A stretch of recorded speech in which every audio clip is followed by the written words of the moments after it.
Hey guys, tonight we're diving into something as surprisingly delightful as a peach soda on a hot summer day. Cocaine sold openly in pharmacies. Yes, you heard that right. Picture this. A world where your neighbourhood druggist was more like a magician than a pharmacist, selling tonics to cure everything from headaches to heartbreaks, packed with enough cocaine to power a small aircraft. So, before you get too comfortable, take a moment to like the video and subscribe, but only if you actually enjoy what I'm doing here.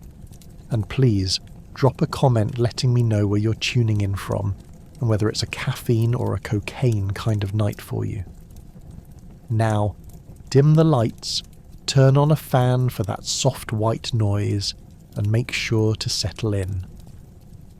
Let's take a moment to think.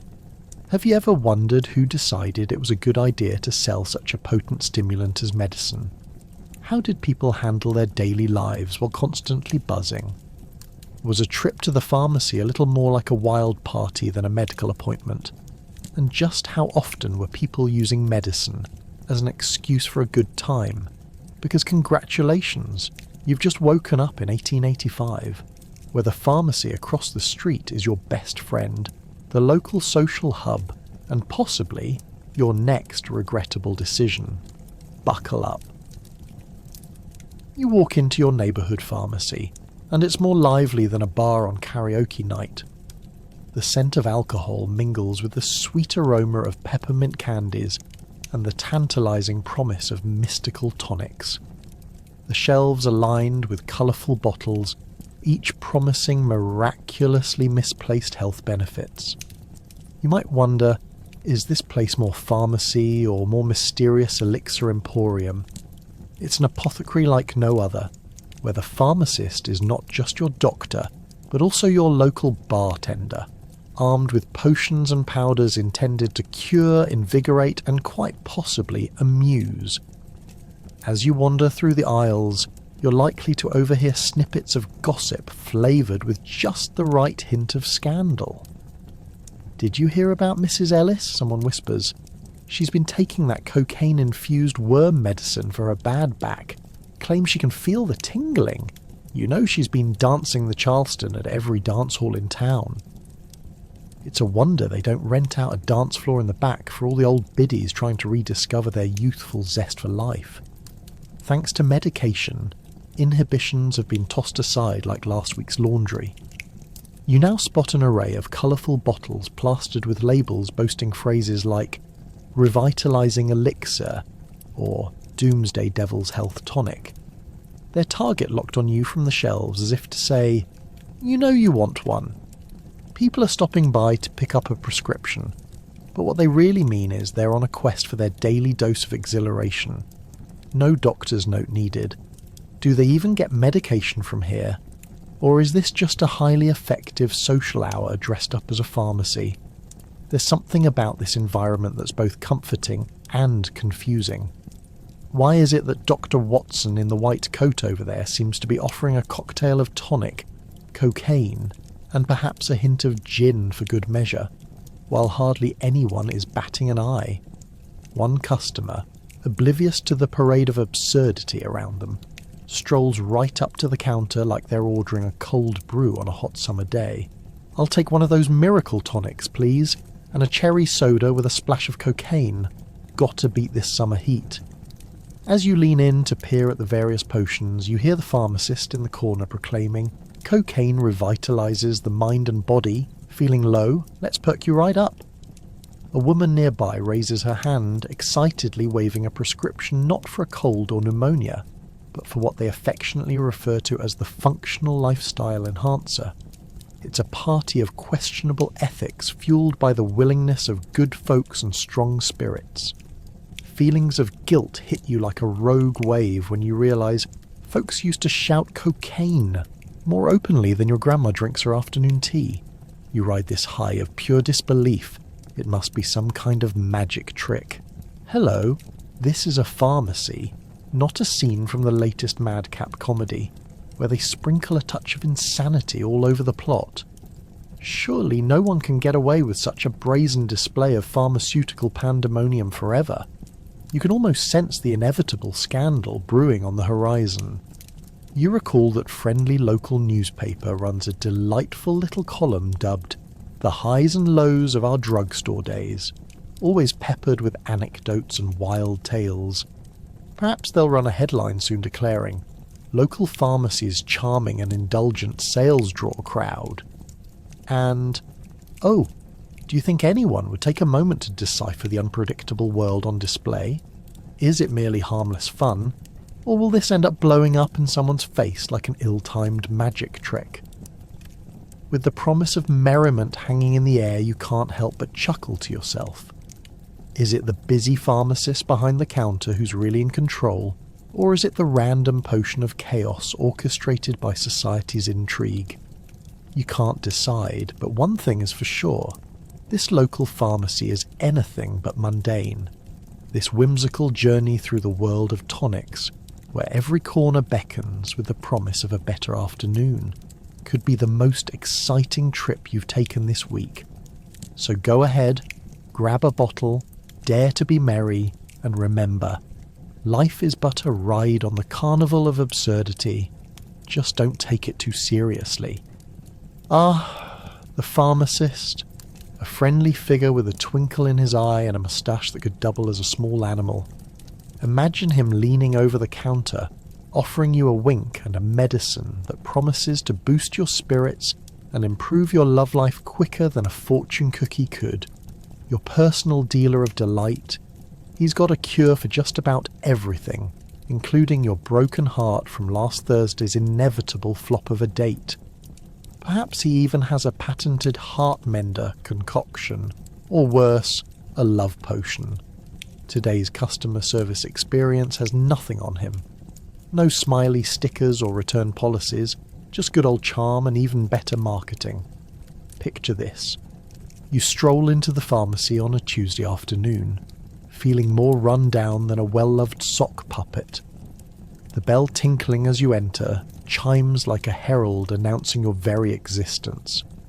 The pharmacist greets you with unabashed enthusiasm, practically glowing behind the counter. He gestures theatrically toward a bottle labelled energizing elixir. What does it contain? Oh, just a touch of cocaine, some opium for relaxation, and a sprinkle of fairy dust. Probably. The label promises to cure exhaustion, enhance charm, and make your mother-in-law like you. Who knew the pharmacy could feel like a booster club for your social anxieties? Now, let's talk about the magical air of this pharmacy. It's not exactly what you'd call clean. There's a delightful mix of scents, tinctures, herbs, and maybe even the lingering odour of guilt from that last guy who asked for something to help forget a bad decision. It's a sensory overload that would make even the most hardened bootlegger feel a wee bit nostalgic. You've got shelves spilling over with vibrant bottles, each one a promise of joy or the potential to reawaken long-lost fancies. Are you feeling under the weather? Your pharmacist asks, leaning in conspiratorially, as if he's about to share his mother's secret cookie recipe. That cough of yours. I've got just the thing. If only he could sell solutions for your existential dread. You think about asking if he has any remedies for that list of regrets just fluttering around in your head, but there's a delightful chaos in the air, and you want to embrace it. Sometimes, it feels like the pharmacist knows you better than your closest friends do. Imagine that twisted familiarity, a grocery list of your trifles running above his head like a ticker tape.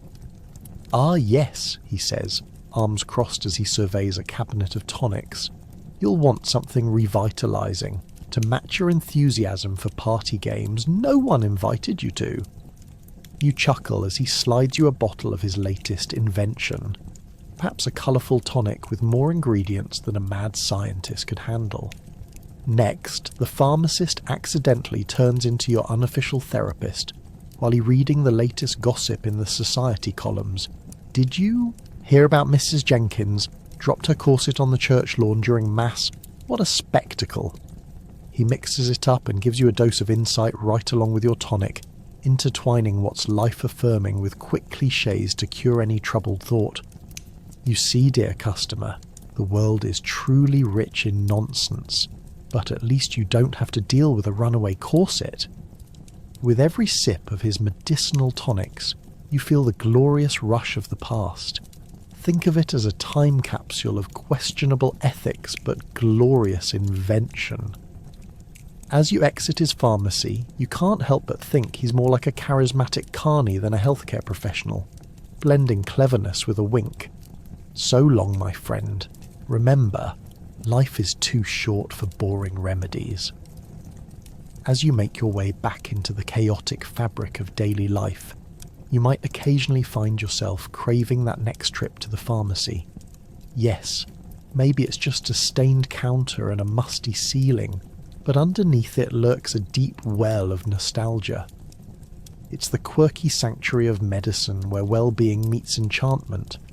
For those few moments, life feels slightly less weighty.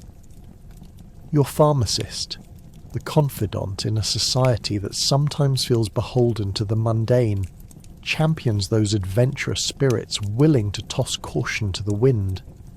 Whether it's a routine cough or an unexpected heartbreak, he's there with a perfect potion, one that just might turn your drab day into a delightfully whimsical romp. Now, back to navigating your daily life. Let's leave the tonics behind and travel to other corners of this wild historical time, where the absurdities of human experience await, nervously grinning behind the curtain of conventionality. Cocaine, the wonder drug. It's like the glitter bomb of the medical world, sprinkles of joy packed into a powder that might just solve your problems, or create a few new ones. You can use it for pain relief, energy boosts, or even socializing. Next to it on the shelf, there's a bottle of cocaine toothache drops. Because we all know that pain in your mouth needs a little extra pep to heal. Modern medicine might frown upon literally snorting your way through discomfort, but back in the late 19th century it was all the rage. People were ecstatic over a little magic powder, believing it possessed the capacity to lift you from mediocrity straight into the clouds of euphoria. Imagine being in an era where popping over to the local pharmacy felt more like stepping into a carnival tent packed with wonders. The pharmacist, your trusted wizard behind the counter, might just offer you a splendour of healing from a bottle filled with cocaine. After all, aren't we all seeking that extra spark to get through our list of mundane chores? Picture it. You waltz in, casually mention a lack of energy, and voila, out comes the cocaine-infused elixir. Why bother with tedious exercise routines or boring diet plans when this miracle tonic can boost your spirits and liberate you from a world of dullness? While the promise of cocaine may seem like a delightful brunch drink laced with pixie dust today, it also had its downsides, like that one guest who eats all your snacks and leaves crumbs everywhere. People began kicking off their day with a good old cocaine kick to the caffeine buzz brewed in an adjoining cup, a match made for laughter. But before you know it, that dose of instant happiness travelled from a sugar-coated solution to a one-way ticket toward dependency. The consequences were increasingly difficult to ignore, much like an incessantly loud wedding band when the reception has morphed into chaos. And let's touch on every parent's favourite topic: children. Why let your dear kiddos miss out on this miracle? Bottles of cocaine-laced tonics were recommended for children, with parents treating sore throats and colds like the new age spirit of dissent in the face of stubborn illness. Why not ease that pesky cough with a drop of wonder drug, they thought, preparing little ones for a world of high-flying joy. It's almost comical when you recall parents justifying their decision by declaring, "It helps in socializing." Can you even imagine how these hijinks would translate in today's world? "Mum, can I have my cocaine elbow drops before school?" Now that we've set the stage for the wild ride that was the cocaine craze, let's talk about cocaine's unintentional role as a party promoter. An evening out with friends could easily become an adventure fueled by the magic powder.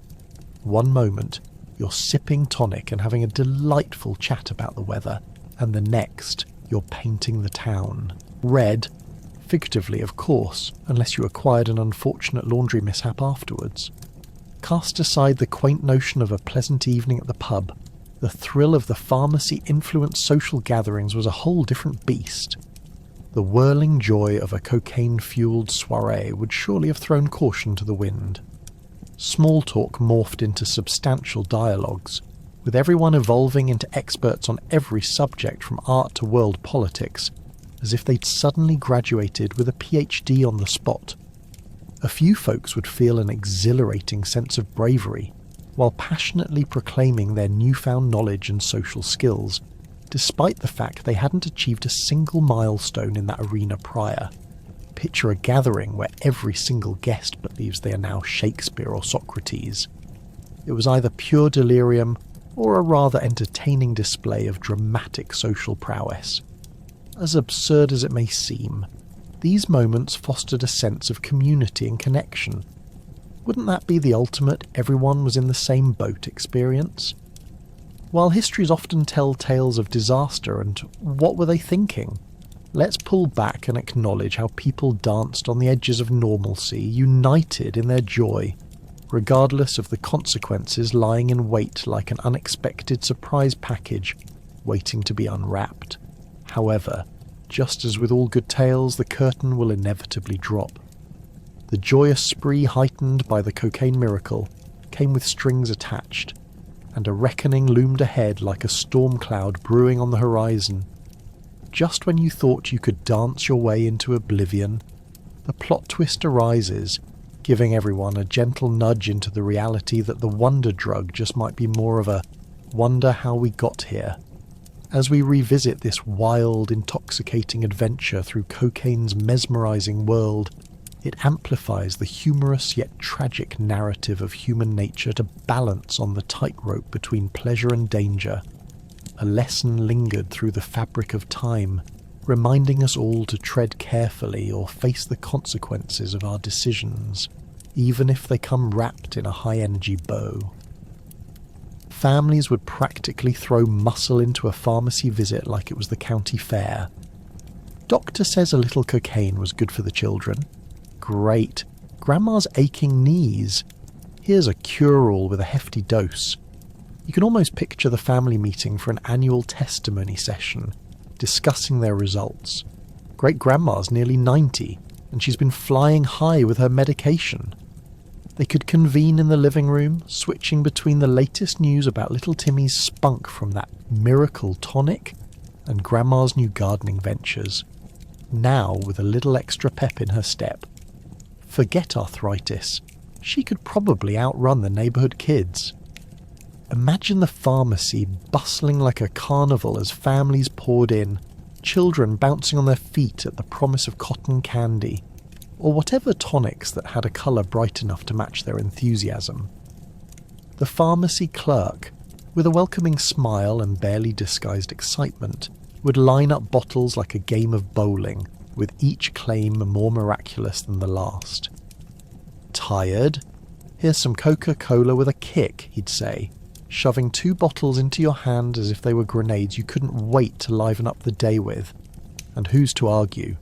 Medicine's role was to make that drudgery of the life vanish just a little, and if that meant having your children buzzing around the house like over-caffeinated bees, so be it. But what about the various ailments? Families used to openly exchange medicine like swap cards at recess. I heard that cocaine cough syrup works wonders. Here, give it a shot. The chaos of home remedies and old wives' tales served as the backdrop to these medicine cabinets, overflowing with promise, a veritable treasure chest of questionable health solutions. Got a headache? Try this whole bottle of cocaine elixir. It's got a lovely jolt that'll send your headache packing, all while making you feel like a jazzed-up cheater at the racetrack. And of course, it couldn't be forgotten that some medications had ads sporting ridiculously cheesy slogans that had more to do with convincing a buyer than any real medical advice. a genuine attempt to attract the multitudes using almost prophetic pitches. "Don't let headaches ruin your happy hour," or "Fever! Rev it up with a bit of powdered magic." It felt like pharmacists were running a side hustle in salesmanship, adding flair and, dare we say, pizzazz to the whole medicinal affair. In the midst of all the excitement, one had to marvel at the sheer absurdity. Households had become casual venues for concocting hilarious cocktails of tonics. Take, for example, the Ashley family reunion, where cousin Tina proudly pointed out that the secret to her success in baking was not merely the recipe, but the added dash of cocaine-infused tonic.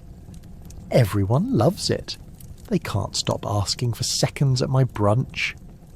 You could almost hear a collective gasp followed by raucous laughter at the table. Who knew brunch could become a range of euphoric memories powered by an unexpected punch? But beneath the surface warmth of these gatherings lay a lingering irony. The glow of cocaine-laced remedies shrouded an emerging awareness of dependency and chaos. Families embraced their doctor's prescriptions as a blessing, a miracle. But eventually, growing concerns arose as increasingly anxious parents shared their shocking realizations. "She's gotten a little too happy in recent weeks, don't you think?" echoed in anxious whispers between two matched sets of parents. That innocence of family medicine began to intertwine with caution, crafting a shadow over conversations that previously thrived on the joy of medication. Surprisingly, amid this caffeine-infused funhouse experience, siblings began to notice other family dynamics shifting. You could feel the caution creeping in like an unwanted relative at Thanksgiving dinner.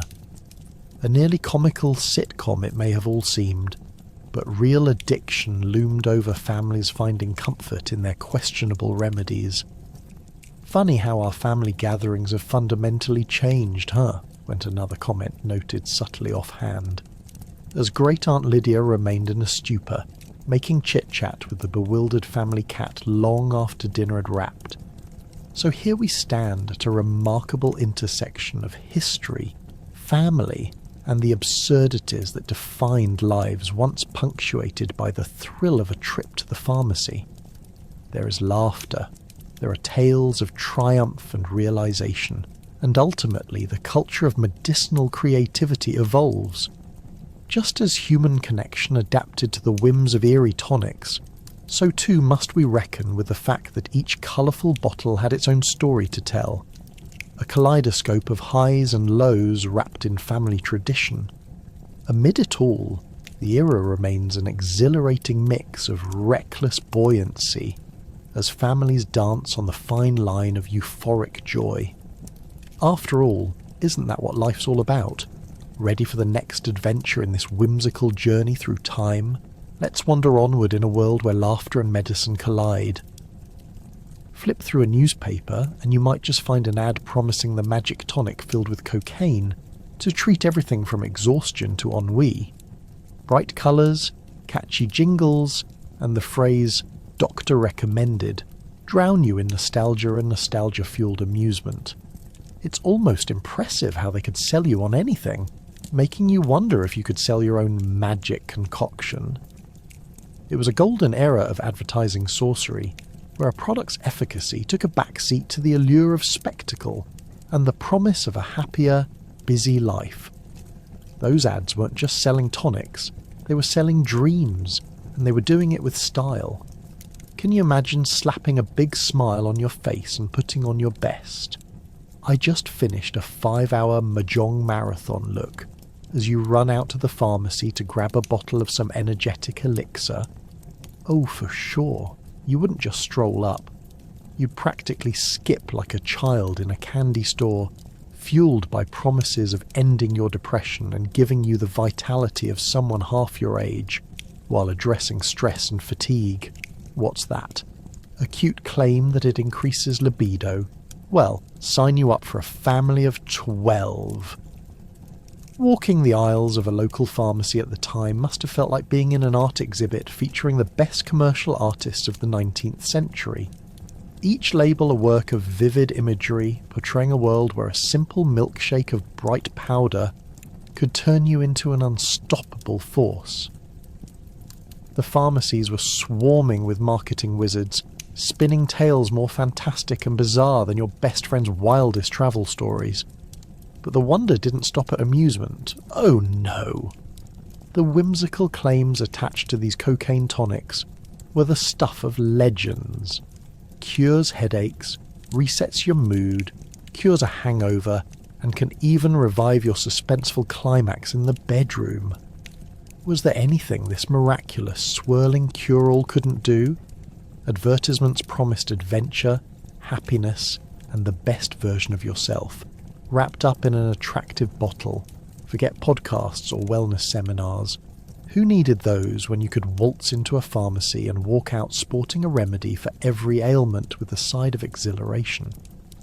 As you dive deeper into these ads, one can't help but appreciate the sheer chutzpah of it all. Who knew that listing caffeine as a complimentary boost while adding more sugar than the average person's daily allowance could be the perfect selling point? You could practically hear the marketing executives cackling, each brainstorming session bubbling over with the earnest belief that they were changing lives, one fizzy tonic at a time. This was back when an advertisement for miracle medicine was just as likely to contain a rhyming couplet as a legit medical endorsement. But let's hit the brakes for a moment and think, how did society get so carried away? How did people become so entranced by promises of instantaneous relief that they didn't stop to question the fine print? Possible side effects include a compulsive need to chuckle at inappropriate times, uncontrollable energy bursts, and potential comical dance-offs on the street corner. Surely that wouldn't fly today, right? But back then, it was all in good fun. Do you think your average family gathered around the hearth on a Sunday evening to share their newest pharmacy finds ended their conversations with, "But did it come with a disclaimer?" Of course not. Excitement would pulsate through the room like static electricity on a summer day. That being said, amid the joy and laughter, there lingered a hint of dark irony. Unbeknownst to most, these catchy slogans heralded a level of dependency that would soon surface. Soon, the very magic that brought people together to share hopeful remedies became something darker. Fast forward a couple of decades, and those syrupy promises devolved into whispers of regret. A time would come when the US government more or less decided it would double down on the red tape and put an end to this euphoric madness. In retrospect, while those intrigue-laden advertisements showcased a world of whimsy and possibilities, they also unwittingly uncovered the true nature of societal gullibility. We may look back with laughter, but there was an undercurrent that would become crucial in shaping our modern understanding of both medicine and marketing. So as we sip our coffee and peruse the countless ads that bombard us today, can we take a moment to appreciate the wondrous absurdities that once defined the pharmacy landscape and consider how far we've come?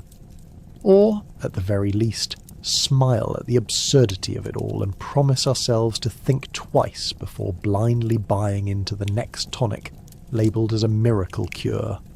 So here's to nostalgia and to those outrageous claims. They didn't just sell tonics, they sold optimism, a concoction of joy that rings through the ages, until someone remembered that life isn't all about buzz and sparkle. Envision a jingle that dances through the streets, showcasing the miracle side of cocaine tonics. Imagine catchy lines sung by jaunty characters, all while people hop from pharmacy to pharmacy looking for their daily dose of happiness. Could they possibly be onto something? A wild dance party fueled by sweet narcotics sounds so appealing. At least until the dance ends, you crash out and find yourself looking for more. As this melodious advertisement wafts through the air, people with varying personalities, some feigning comical exuberance, and others genuinely lost to the thrill, move through the streets like marionettes with strings pulled tight by the allure of a little white powder. Picture the scene. vendors flinging bottles filled with promises of vitality, energy, and infinite joy at you from behind colourful booths laden with slogans that boast cocaine, the cure for the common day. Women in long skirts and men in hats juggle their egos and social status, an unusual mix of curiosity laced with excitement. Why not add a dash of cocaine to your morning coffee for zingy bliss, the commercial might chirp. It's like wondering if jam will make dry toast any better. Within seconds, it's become an accepted notion, an everyday blend mixed into the fabric of society. Underneath the shiny, cheerful facade, however, lies a subtle, uneasy tension. A bittersweet reminder that dependency isn't an arcane concept. It's just a corny jingle away. The crowds are abuzz with laughter and the frenetic energy of the times, but what happens when the effects wear off?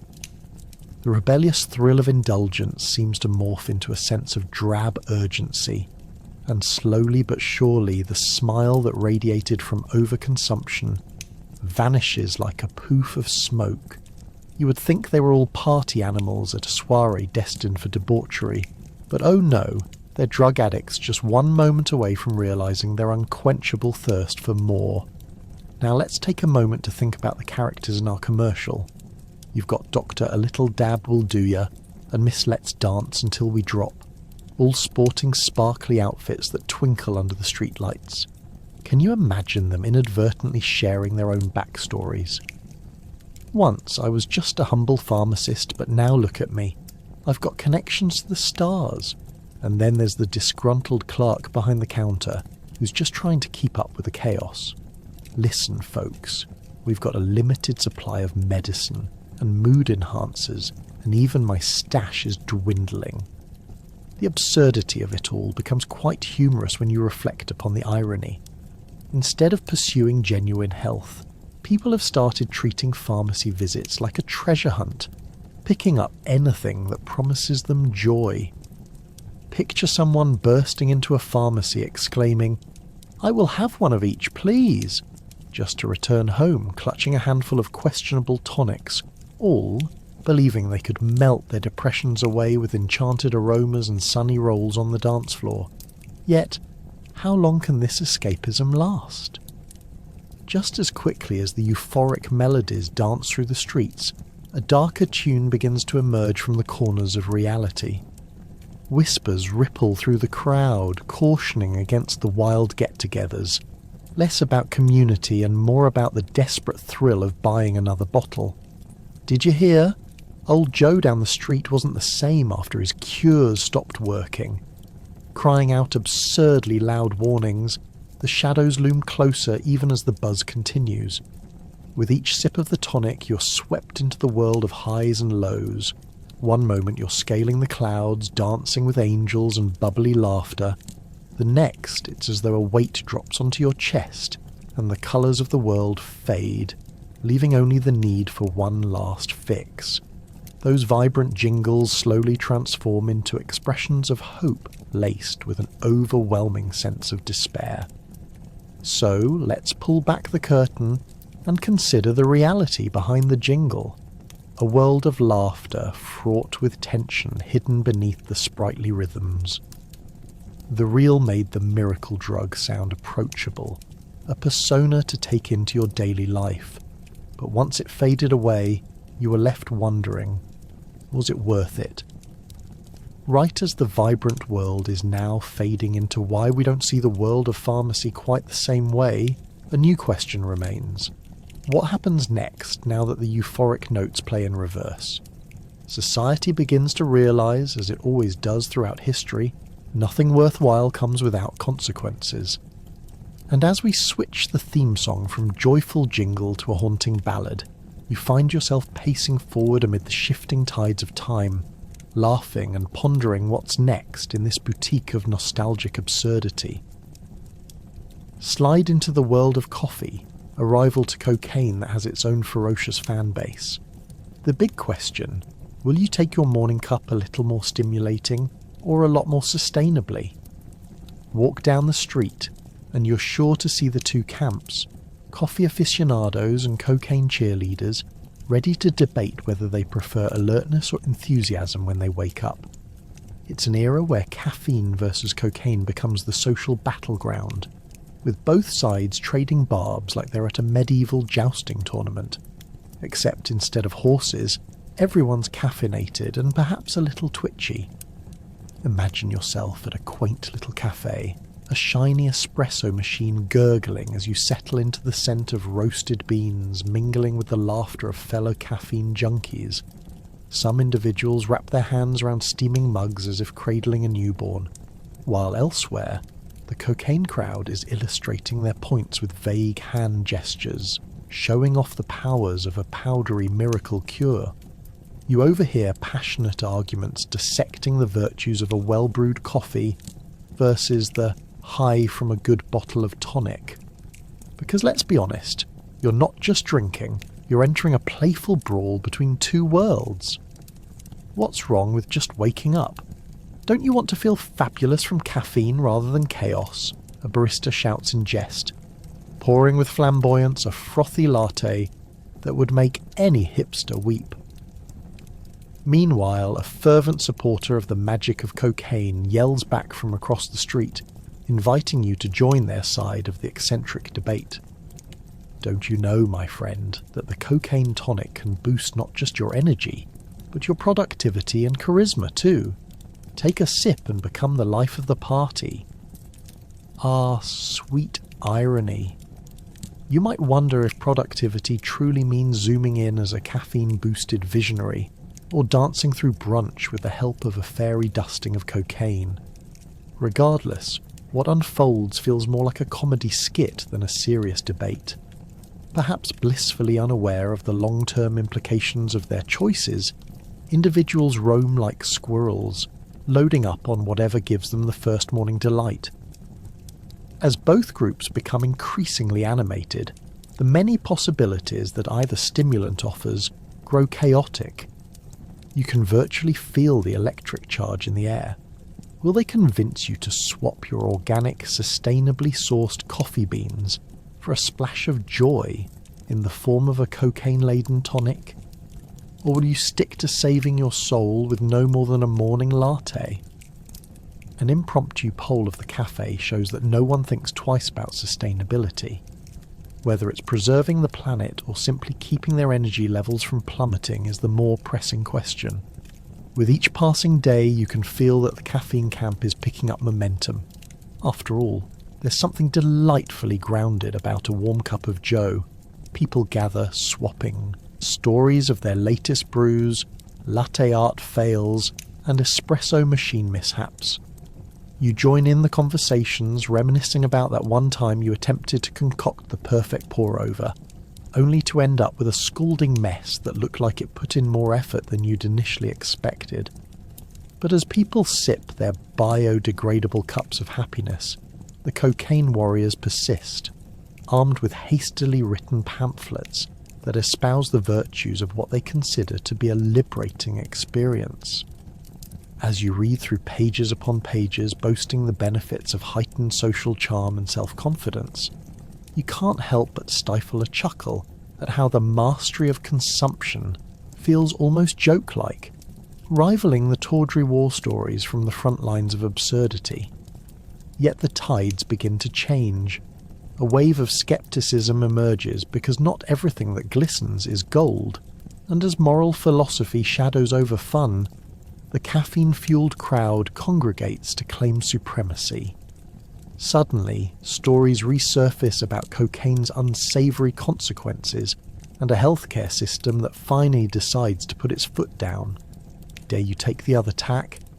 Not to mention the spectre of hangovers looming in the corner ready to shout, "You thought last night's coffee buzz was wild. Just wait till you mix the wrong tonics." As cafes turn into battlefields and the quiet clanking of cups echoes through the air, it becomes clear that coffee might win this round in a war fought not with guns, but with good-natured debates over flavour, benefits, and ultimately, the strangely intricate dance of human choice. The effects of energy versus enthusiasm grow hilariously unpredictable. while individuals attempt to reconcile their choices as they prepare for the next layer of absurdity. In the end, whether you're pledging allegiance to the cup of dark brew or finding solace in the giddy embrace of cocaine, you're left teetering between elation and reality, creating a landscape where the battle of stimulants feels exactly like that, a delightful, whimsical tug of war that weaves humans together in the strangest ways. As criticisms of cocaine emerge, you can't help but chuckle at the absurdity of it all. Wondering if it will actually get taken off the shelves, you find yourself oddly excited watching the media hurricane as it unfolds. The world is confused, balancing its feelings like a tightrope walker teetering along the line between medicine and misadventure. Picture it.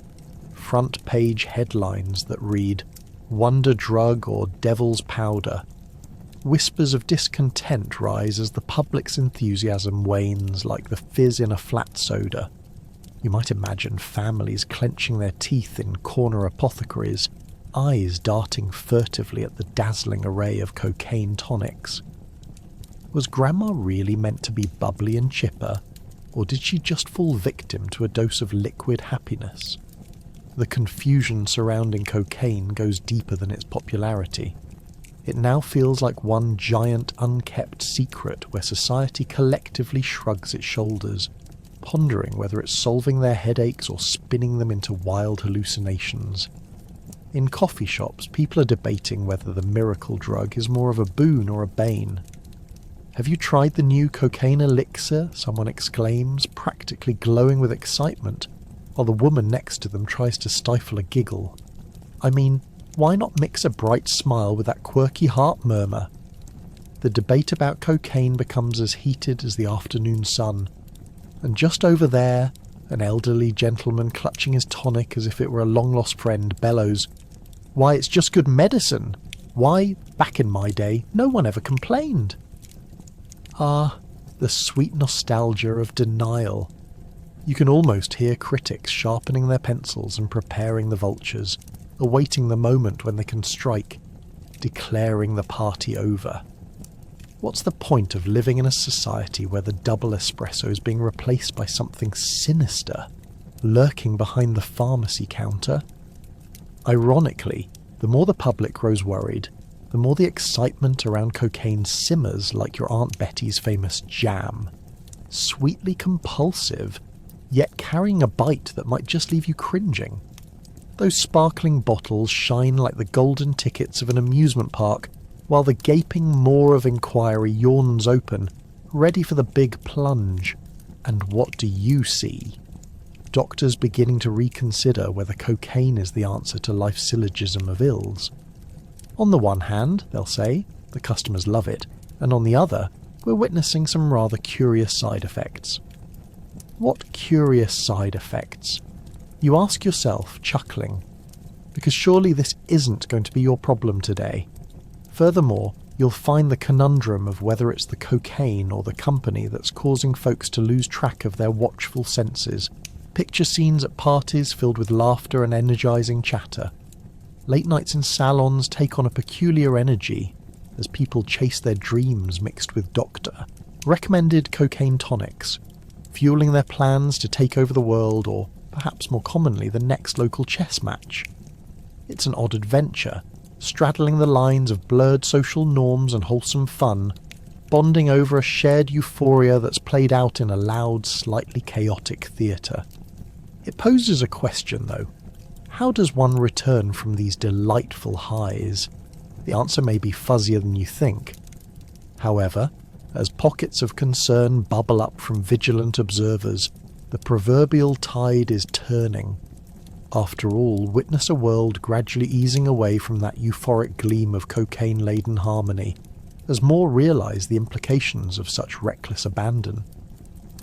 The tone shifts ever so slightly, as it begins resembling the countdown to a predictable rollercoaster drop, the lows matched by the highs, ultimately equalising to a bumping landing back into reality.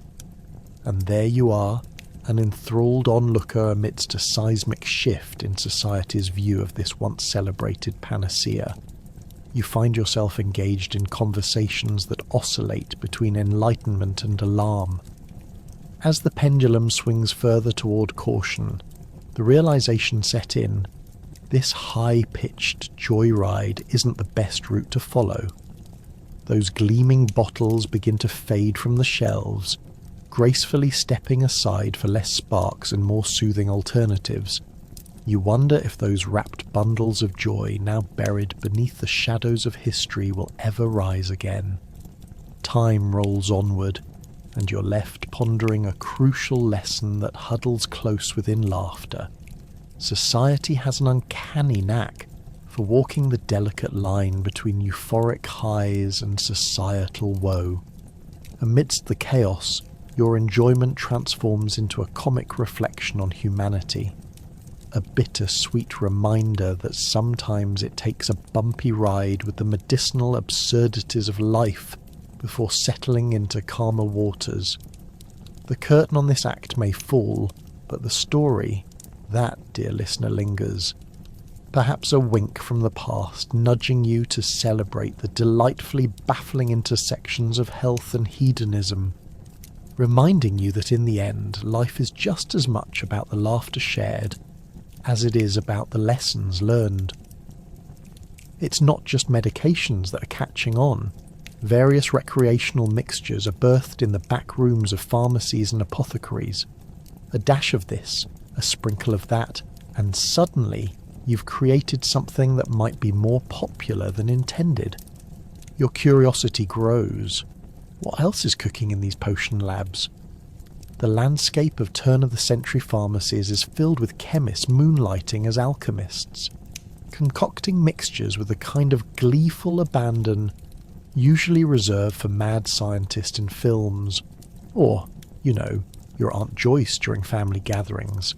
Imagine wandering into a pharmacy that smells faintly of ambition, with a hint of insanity. You're taken in by shelves lined with labelled glass bottles, each holding what promises to be the next big thing in health. There are things like Dr. Goodhart's elixir that claims to cure stubbornness. How quaintly medieval. You might wonder how many people have tried it after that fight at Thanksgiving dinner. I'm sorry about that time I called you a blithering nitwit, Aunt Maud. Here, have some elixir to cure our family feuds. The real magic happens when pharmacies begin to brew their own versions of cocktails. Decades before, bars were trendy. A bit of pain relief here, a splash of energy there. Why not mix in some opiates for a good time? It's like throwing a rave in a laboratory, well-intentioned but laced with chaos. Soon enough, these apothecaries turn into hotspots where folks drop in for medicine as a fancy way of saying, I'm looking for a grand time. And there's no shortage of combinations that raise eyebrows and pulses.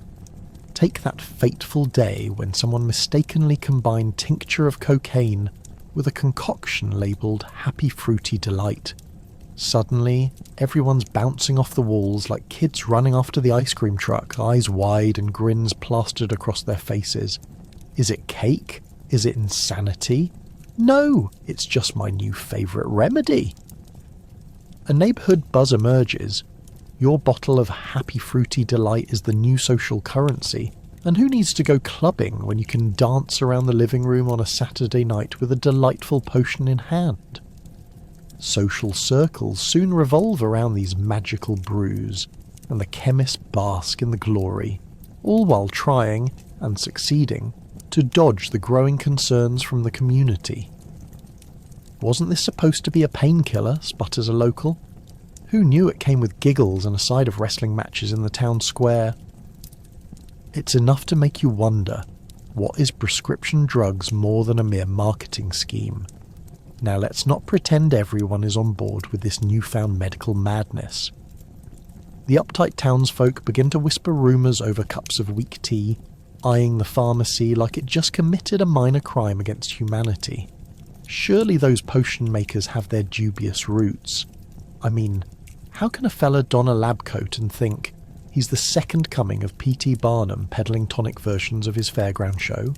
Yet, In the face of traditional norms, the pharmacy remains a beacon of bizarre experimentation, an oasis of elixirs amid the arid landscape of your average healers. Tales swirl about how the cure-all drug led to wild behaviour. Was it really the medicine that coaxed it out of them, or the sheer thrill of living on the edge, gawking at just how terrifically bad it could go? You can picture a local drunk briefly roped into proclaiming his newfound hobby of painting murals on the pharmacy wall after a swig of that concoction. An understatement indeed. I should do this every week. He'd likely be brushed aside with laughter and a reassuring pat on the back, only to return with plans for the next big mural, centred around how elixirs make them see the world differently, not unlike a college kid explaining life in undergrad. As bottles fly off the shelves and magic hits the streets, it begs the question, who drew the line between musical cures and actual medicine? Not that many are pondering ethics at 3 a.m. when they're diving into their latest feel-good tonic. The sheer hilarity of it all manifests in a kind of ridiculous camaraderie. Only in a pharmacy could you bond over your last case of mythical mischief syrup and survive to tell the tale, or, perhaps more appropriately, survive to concoct the next wild mix. And while some may regret the decisions made under the influence of these whimsical brews, lost houseplants, broken furniture, and friendship strained, it's impossible not to smile, reminiscing about the exuberant joy radiating from that little corner pharmacy. History teaches us the most peculiar of lessons.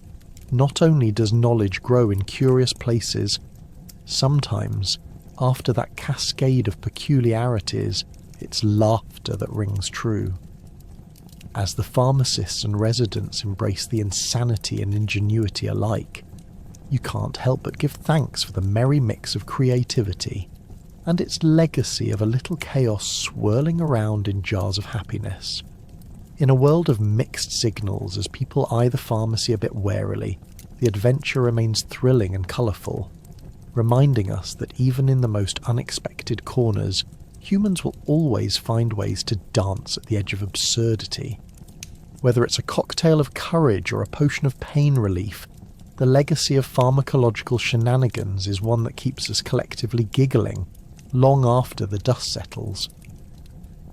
Imagine folks gathering around to sip their cocaine concoctions like modern-day brunch lounges, discussing their latest adventures while sporting their best hats. You can almost taste the rebellion as they pour their drug-filled sodas while laughing over baubles of etiquette. Surely this is a more intoxicating way to socialise than dreary old water. As the sun shines down, glimmers of laughter float through the air, wafting their way to the nearby pharmacy like sweet notes from an old tune discussing daring exploits and double dares. "Did you hear about Mary's tonic?" one man declares over the clink of glasses filled to the brim with bubbling elixirs. "She says it makes her feel like she can fly." Ever wondered what it must have been like to partake in these bubbly brews on a warm afternoon? You can just picture it. Men in cravats and women with parasols balancing their cocaine-infused sodas like professional jugglers while gossiping about the latest society scandals or the neighbour's peculiar new pet goat that seems to be stalking them. They toast to each other, and you can't help but think, what could be their excuse for not making life a little more grand? Forget mundane dinner parties. This is the kind of wholesome fun that cultivates creative chaos and exhilaration all at once. By the time the drinks are flowing and the chatter intensifies, one might wonder, does anyone here recall what life was like before Coca-Cola and its magical secrets? Febrile discussions turn to arguments over the best tonic recipes, with whispers of secret family blends containing a combo of the best cocoa plant and a hint of citrus. Who needs water, an absolute snooze fest, when you can have the sweet high of your favourite concoction instead? But amidst the light-heartedness, how many of these delightful souls knew that they had unwittingly tumbled into the hazy belly of a brewing storm? These social gatherings weren't just places of laughter and fancy hats. They were the laboratories of their own addiction, albeit in the most fashionable way possible. As the afternoon stretches into evening, the delightful buzz grows louder, rivaling the assembly of a vintage jazz club, the kind where your feet start tapping and your heart flutters with reckless anticipation. Yet with every raised glass to celebrate the good times, could it be that they were championing their imminent doom? If what goes up must come down, then what goes down your gullet now could send you crashing harder than a runaway carriage. If you've ever scratched your head at modern-day social drinking rituals or brunching with bottomless mimosas, this scene becomes all the more relatable. Picture how exhilarated these folks must have felt, lifting the inescapable weight of boredom with a little creative cocktail magic. The fine line between sobriety and euphoria whittles down to precious moments, an invitation into a world where laughter springs from the fountain of rebellion and cosy partnerships with thrill. The scene evolves when chirping voices fade to whispers, nodding at the spectre of a sudden realization, while the world outside is buzzing with cautionary tales about indulgences. These tittering patrons are unwittingly flirting with a playful addiction coursing through their arteries. An extra scoop of cocaine in your soda, someone teases. Why yes, thank you very much. It's easy to see how it can quickly go from serving a light-hearted social lubricant to initiating wildly spiralling landscapes, weaving fantasies into fabrications that break the barriers of reality. Thus the camaraderie reverberates throughout their interactions and toasts. An unspoken understanding lingers in the air, as drowsy bliss lays the groundwork for rib-tickling jokes that sink deeper into delusion without a care for consequence. And yet, every sip of those sugary concoctions weaves into the memories of those fine hats, possible ally wizards and witches of self-indulgence, mixing it up like poets at the pulpit as the slow realization dawns upon them.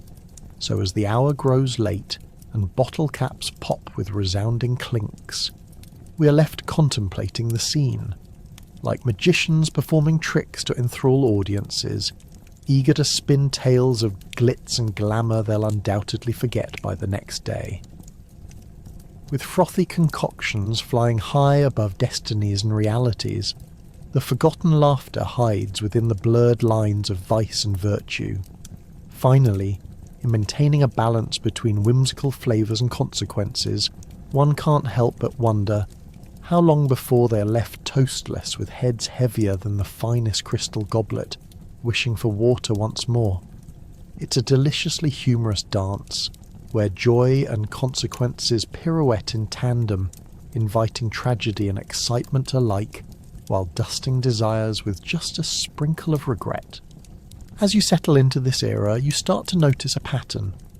Whenever the locals mention the effects of cocaine, it's always followed by the phrase, "My doctor told me." Can anyone truly be held accountable for their wild decisions when the doctor is the party planner behind the scenes? It seems that every pharmacy has an unofficial motto, "Feel like $1,000,000? We also sell optimism." You can't help but chuckle as you drift through the throngs of eager patients, all armed with prescriptions like BB guns, ready to fire those guilt-free indulgences towards a brighter day. Take a peek around. There's Mr. Hargrove, a distinguished gentleman and occasional moustache model, standing at the counter, clearly convinced that a dollop of cocaine tonic will be the cure-all for his perennial beard dilemma. When he brings it up at the local social gathering, you wonder if he thinks he's starting a new trend. "Why should we ignore our problems when we can simply snort our way to happiness?" he exclaims, throwing a handful of powdered glee in the air like a failed magician announcing his next trick. Next in line is Mrs. Pettigrew, who insists that Dr. Jenkins assured her that a daily dose of cocaine-infused elixir is the functional equivalent of yoga, meditation, and maybe a sprinkle of divine intervention all at once. "It's just a little pick-me-up," she claims, pouring the glittering liquid into her cup. Clearly nobody bothered to inform her that excessive consumption might lead to a case of the jitters that could double as a new dance style. The cocaine shuffle. You can practically hear the beat drop as she grooves to the pharmacy's vibe, oblivious to the spectacle she's creating. As you wander deeper into this chaotic world of health, you stumble upon the bustling town square where impromptu performances are in full effect. Local townsfolk turn coffee shops into rave parties by bringing their specially prescribed tonics along. Laughter and exuberance once reserved for holidays spills through the streets like a jubilant cascade. You overhear Mr. Thompson attempting to convince the baker that a sprinkle of cocaine in his morning rolls could be the ticket to permanent chatter. "Cocaine croissants? Anyone?" he roars. The baker rolls his eyes, but he can't entirely resist the allure of dollar signs dancing through his head. Speaking of pharmacies, just as you think you've seen it all, you find yourself at a quaint little shop titled Pill Peddler's Paradise, with a sign that reads, "Regret is on the house." Stepping through the door, you're greeted by shelves filled with hundreds of potions, each promising almost everything except a decent night's sleep. The sound of a cheerful jingles fills your ears, playing like a vintage tune in a silent movie as the scents of over-the-counter happiness waft over you. Try our new tonic, guaranteed to spice up your conversation or your life, whichever comes first, the pharmacist bellows, flashing a grin that says he doesn't quite believe himself, but business is booming nevertheless. And just when you think you've reached the peak of absurdity, the pharmacy's house special catches your eye. Cocaine lollipops, because why bother with subtlety? Children are seen skipping into the shop with gleeful anticipation, glancing at jars that might as well be filled with liquid rainbows. Parents cheerfully nod, waving away any objection with the same casualness they reserve for deciding where to eat dinner. Dr. Smith said it's fine. He prescribes them to my little Claire for her difficulties in focusing. Did anyone stop to consider how difficulty focusing could easily be a euphemism for being a kid? Or maybe they just saw a profit margin waiting to be tapped. By now, your head spins with the dizzying mix of laughter, chaos, and cloudy judgment. It's almost as if the myriad of medication served here is less about healing and more about throwing caution to the wind, all at the doctor's cheerful urging. The more you witness this unfurling drama, the more you chuckle.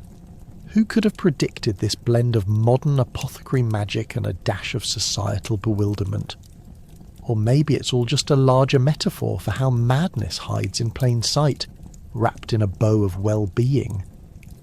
Eventually you kick back, homesick for your quaint and orderly world, yet undeniably entertained by the spectacle before your eyes. Yes, these people are ingesting powder that could kickstart a tornado, but they seem so blissfully unaware of the world outside that pharmacy. As the music swells and Mrs. Pettigrew dances by, you can't help but shout, "Keep it coming, Doc," and just like that, you realise you've unwittingly stepped right into America's wild experiment with medicine and merriment. Just remember, when it comes to blaming the doctor, no one ever acknowledges the fine print in the prescriptions written long ago. The joy of the absurd fills the air, punctuating the madness of this era where the line between medicine and mayhem danced like nobody was watching. Behold the spectacle. Welcome to the Cocaine Chronicles, where we hilariously tread the nebulous line between health and hilarity. Evening gatherings have turned into extravagant parties fueled by bottled cures. With musicians playing behind drapes, laughter and giggles flare, the subtle hum of euphoric chaos permeates the air. But do they realise the longer-term implications of this wild lifestyle, even while they're singing along to tunes that rhyme with "Who Needs Morals"? Picture a cosy parlour filled with the affluent, decked out in their best, swirling about with flutes in hand, each filled with fizzy concoctions laced with cocaine, not because they need it, but because who can resist the chance to dance their worries away for a night? Dapper gentlemen sporting overly flamboyant moustaches sway, alongside elegantly dressed ladies, who may or may not be hiding a faint heart flutter or two behind those satin gloves. The room feels like a vivid watercolour painting coming to life, a bit messy, surreal, and oh so exciting. Gilded mirrors reflect rosy cheeks, twinkling eyes, and those very excessive health tonics that have seemingly taken over as the drink of choice. As someone observes the scene, it's almost as if the jazz rhythms sync perfectly with the synchronized buzz. Is this an opulent soiree or a circus of chaotic decision-making, one might wonder, while downing a peculiar mix that offers a boost as electric as a double shot of espresso? But therein lies the irony, doesn't it?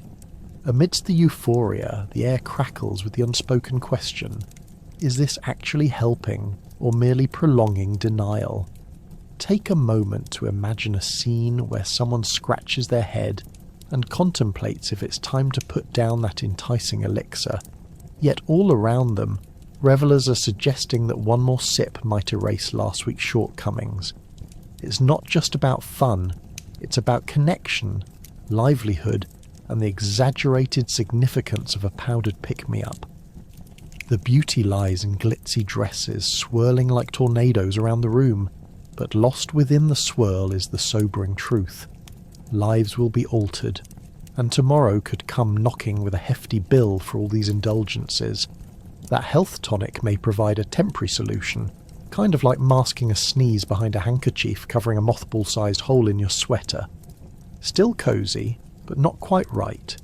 Food, glorious food, abounds at these gatherings, an assortment of delicacies designed not just to satisfy hunger, but to fuel the hilarity that follows a few too many medicinal tipples. Consider the awkwardly garnished hors d'oeuvres with names that practically scream over the top, stuffed deviled eggs infused with an herbal twist that probably dates back to a garden the hostess never intended to grow. Yet here they are, all served alongside that effervescent drink tauntingly labelled elixir of euphoria. The true taste, however, remains a mystery since nobody's really here to sample the flavours. Everyone expresses their love through exuberant chatter and slow dances that may as well be an overzealous waltz of rebellion against sobriety. But let's not kid ourselves. This evening of merriment is the ultimate guise for doing what every socialite yearns for. To feel seen, loved, and honestly a bit less human sometimes. In the midst of a paean to frivolity, guests may dance precariously on the edges of realization as someone collapses into fits of giggles, an obvious sign that the evening's tonic has claims on their last semblance of restraint. As they twirl around, dressed to kill, the vibes teeter between glamour and chaos, an exhilarating, unpredictable concoction, much like the drinks that brought them here. And then, as the night wears on, that intoxicating rainbow of delights reveals its other side. The otherworldly highs may dip into the territory of crashing lows. You might catch snippets of sober whispers cautioning friends against the excess, but the laughter erupts too quickly, a barrage of excuses flowing like lasagna at a wedding. Nobody's refusing that second helping in this glittery sphere. The gathering, a mix of bright phrasing and dimming lights, quietly fosters a mutual understanding. Tomorrow will come, but for now this is the only moment that matters. As the night fades and people stumble out, tangled memories swirl like the last notes of a jazz chord. The captivating aura of the party remains, a testament to the joy, laughter, and fleeting forgetfulness of reality. No one leaves with a doubt in their heart that they've witnessed life on the brighter side of the spectrum, even if the weight of consequences looms silently over their transient euphoria. But they'll be back. After all, who wouldn't want to experience the symphony of exuberance wrapped in what could very well become their mantra? A little lift never hurts, right? Amidst the humour and absurdity of this roaring celebration, it is crystal clear. The evening isn't just a dance, it's delightful disaster waiting to become a cautionary tale, just like all the other fables of yore told by elderly relatives during family dinners, accompanied by glances at the increasingly empty bowls, tucked safely away for the evening's end.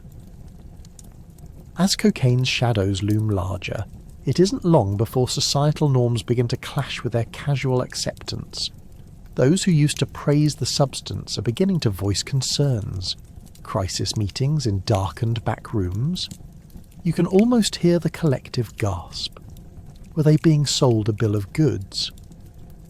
The debate buzzes wildly, echoing through the speakeasies and back alley pharmacies, where once jubilant patrons now glance around nervously, wondering if they're the next casualty in a tale that's spiralling out of control.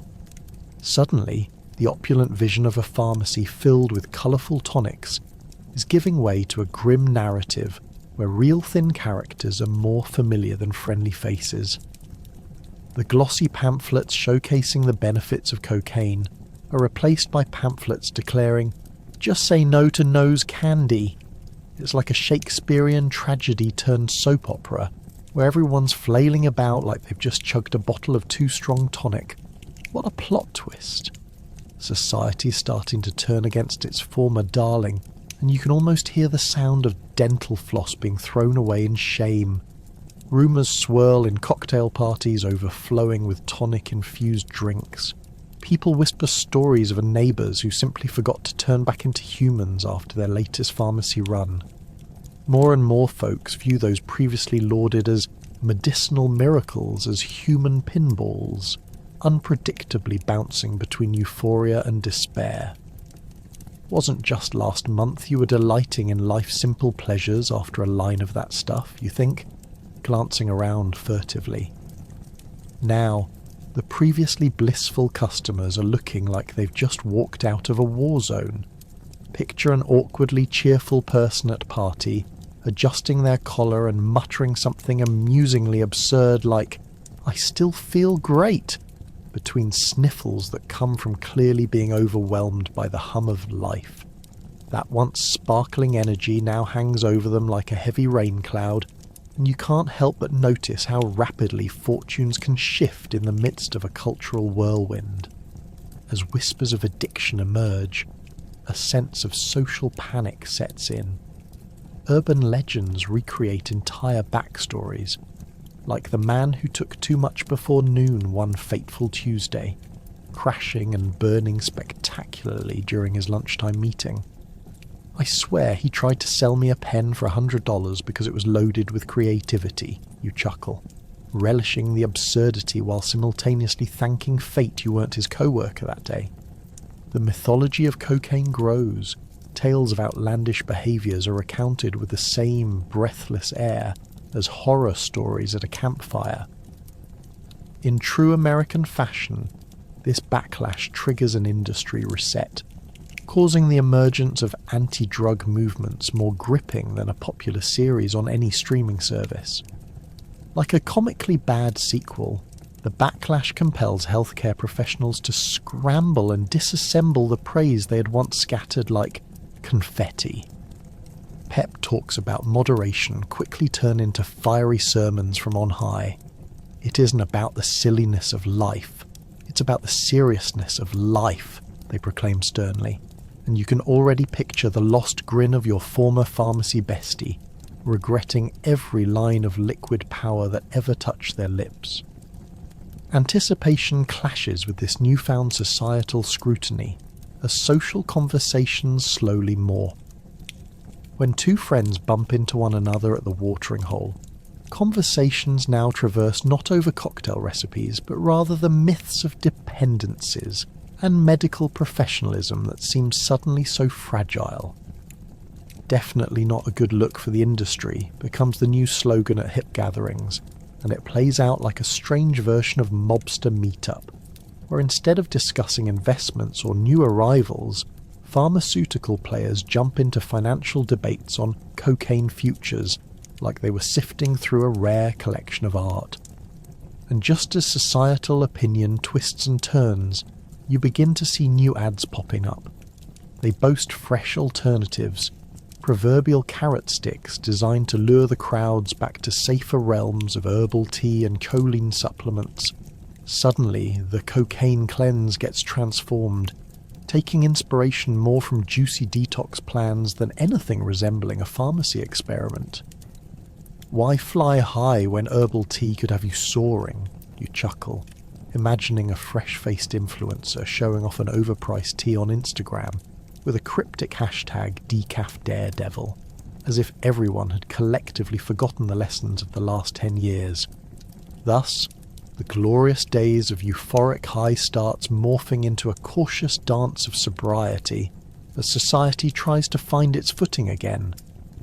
Stumble past the remnants of this charming pharmacy bazaar, dodging the flashy labels and catchy tunes that once heralded cocaine as a miracle drug, all while wondering how on earth you got tangled up in this improbable web spun from joy and chaos. The shadows cast by this backlash linger, but maybe somehow, through it all, they spark just a flicker of hope. A reminder that even in the wild rose gardens of human folly, there's beauty if only one were willing to look for it. Ah, what a time to be alive. The oncoming tide of prohibition has a new target, the sugary thrill of cocaine. Witness the wild debates over whether substances should be regulated more fiercely. The pharmacy becomes a hotbed of lively discussions, excitement buzzing in the air like your double espresso. Picture a gathering of concerned citizens, each sporting moustaches that surely took hours to groom, passionately arguing the virtues of their favourite elixirs. What's next, you might ask? Will they ban my good luck charm wearing a sequined coat? But we're not anywhere near that level of absurdity yet. As the voices crescendo, you can almost hear the clinking of glasses and the popping of champagne corks as both sides celebrate, or bemoan, depending on their stance, the rise of government intervention. Some people clutch their cocaine-infused cough syrups like a baby clings to a blanket, shouting, "It helps with all my ills," from the sniffles to those pesky thoughts about work on a Wednesday. Meanwhile, the opposition waves their hands dramatically, announcing that this unregulated joyride has the potential to turn gentlemen into wild-eyed fiends, causing chaos in the streets. You also can't ignore the leading figures of the day, standing on soapboxes as if addressing a grand rally. They holler about the moral responsibilities of the nation.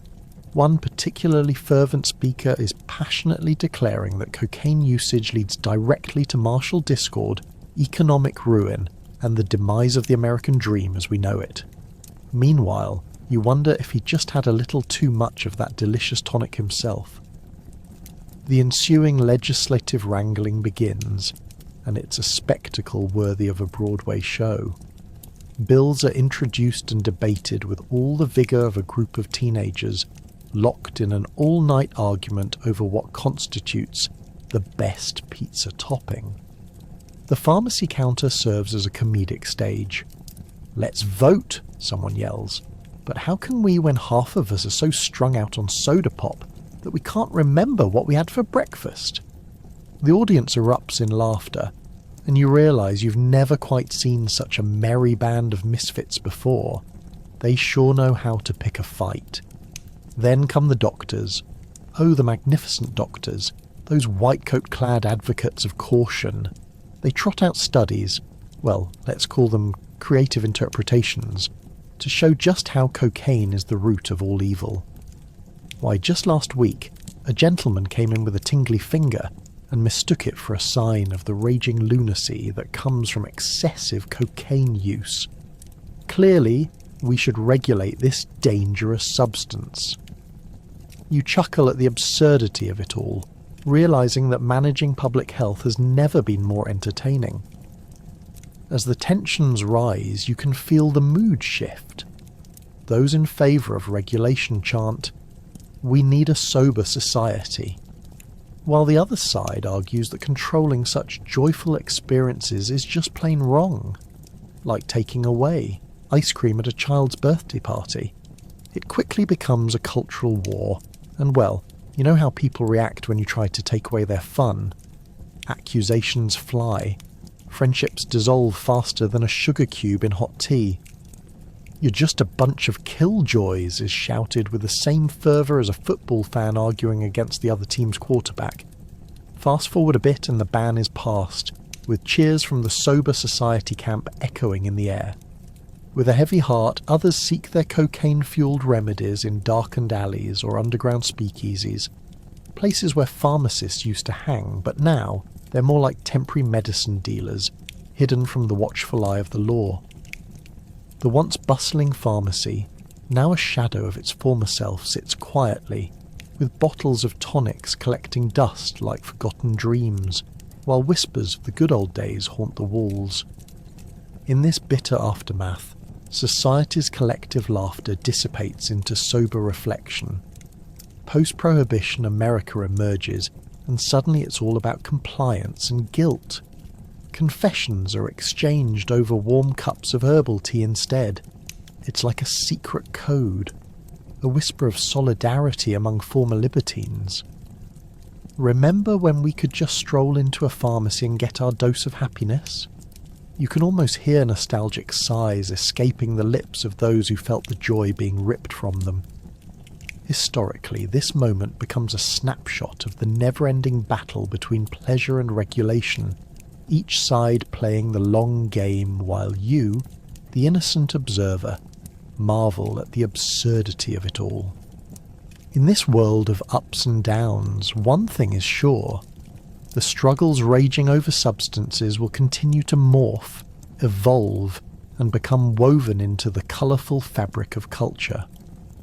With laughter echoing through history, it seems that some aspects of life are genuinely worth celebrating, like the eccentricities of human experience. As laws change, you find yourself gazing wistfully at the fading glory of cocaine tonics. Each pharmacy begins to look more sterile and subdued, now more like the dentist's office than a land of enchantment. Who thought a little powder could incite so much regret? The flirtation with this once potent wonder drug is swiftly eclipsed by legislation and public sentiment shifting like the winds of a political storm. You can almost hear the pharmacists sighing as they pack up the last of their elixirs, blending in mind-numbing over-the-counter remedies and whispers of nostalgia. Imagine walking through the pharmacy as the big C is ceremoniously removed from the shelves. You could practically sense it mourning. A faint whispering from rusty metal shelves recounting wild tales of parties gone awry, and bedridden grannies turning feeble tedium into spectacular soirees. As you drift past the rows of gleaming products, you can almost feel the pharmaceuticals glaring back, demanding your eternal attention with their brightly coloured labels. "Look at us. We're much safer," they seem to plead. Nostalgia hits hard. Once a place thriving with ridiculous vibrancy, now the pharmacy's vibe is more apathetic than that recommended toilet paper for your travels. The one that looks soft but feels like sandpaper. You can vividly picture scenes of excitement and liveliness, where flasks of euphoric tonics were the subjects of animated conversations. Do you remember when filling your prescription was akin to being gifted a ticket to a carnival? Now, you can't help but feel a pinch of sadness as pharmacies transformed into regulation. Heavy corporate entities devoid of adventure. A slight sheen of sorrow cloaking the modern medical practice. And alas, as an understanding of addiction blossoms, the law encroaches. How did everything go so wrong? Was it the societal judgment? The manufacturers had convinced themselves they were the next geniuses of popular medical marvels. That's right, the infamous moderation campaign labelled the tonics a sin. Just as mankind discovers the joys of dancing beneath the starry skies of euphoric debauchery, society recoils like a cat startled by a cucumber, narrow-eyed and panicking. The bubbles of excitement that once floated around the pharmacy burst like the excitement of your favourite soda held too closely to dry ice. It hisses and spits, and poof, it's gone. Meanwhile, the irony hangs heavy in the air. Medical professionals start waving their flags, exclaiming cocaine is a no-go, as if it were the devil incarnate rather than the friendly companion that shows up with your late-night pizza delivery. But wasn't it so enticing at first? The euphoria from that first sip. You could accomplish everything. Complete the to-do list of the century, tackle mountain-high stacks of laundry, become the ultimate social butterfly, all with a simple tonic. And in these musings of yesteryears, there's a lingering sense of dread. Could've, should've, would've.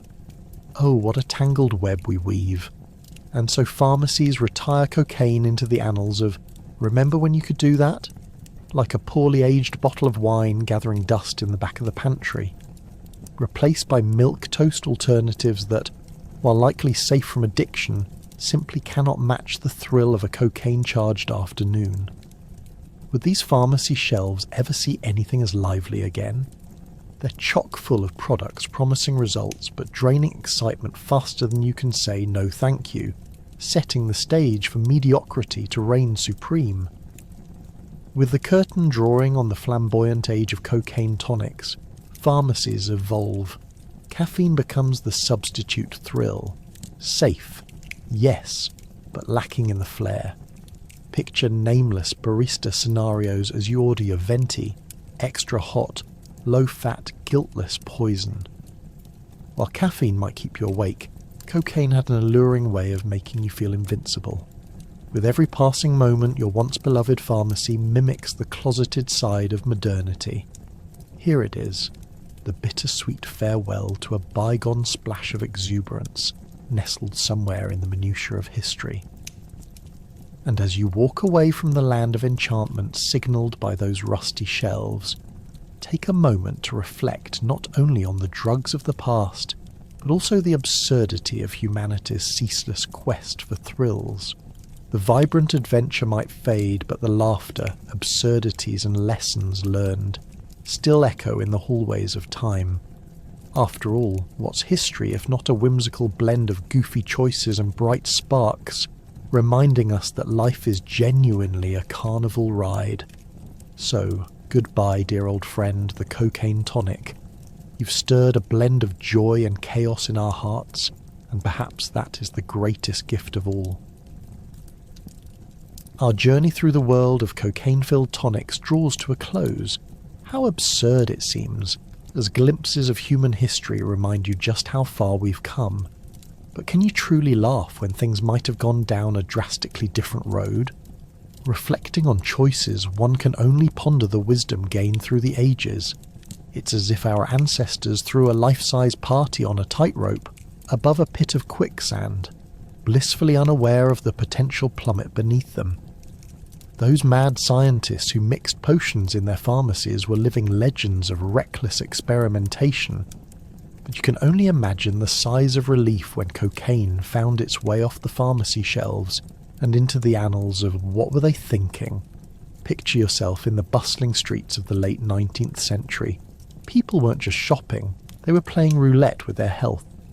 You could stroll by a pharmacy, the storefront gleaming with promise, advertising its latest tonic as if it could solve marital disputes and stub toes all at once.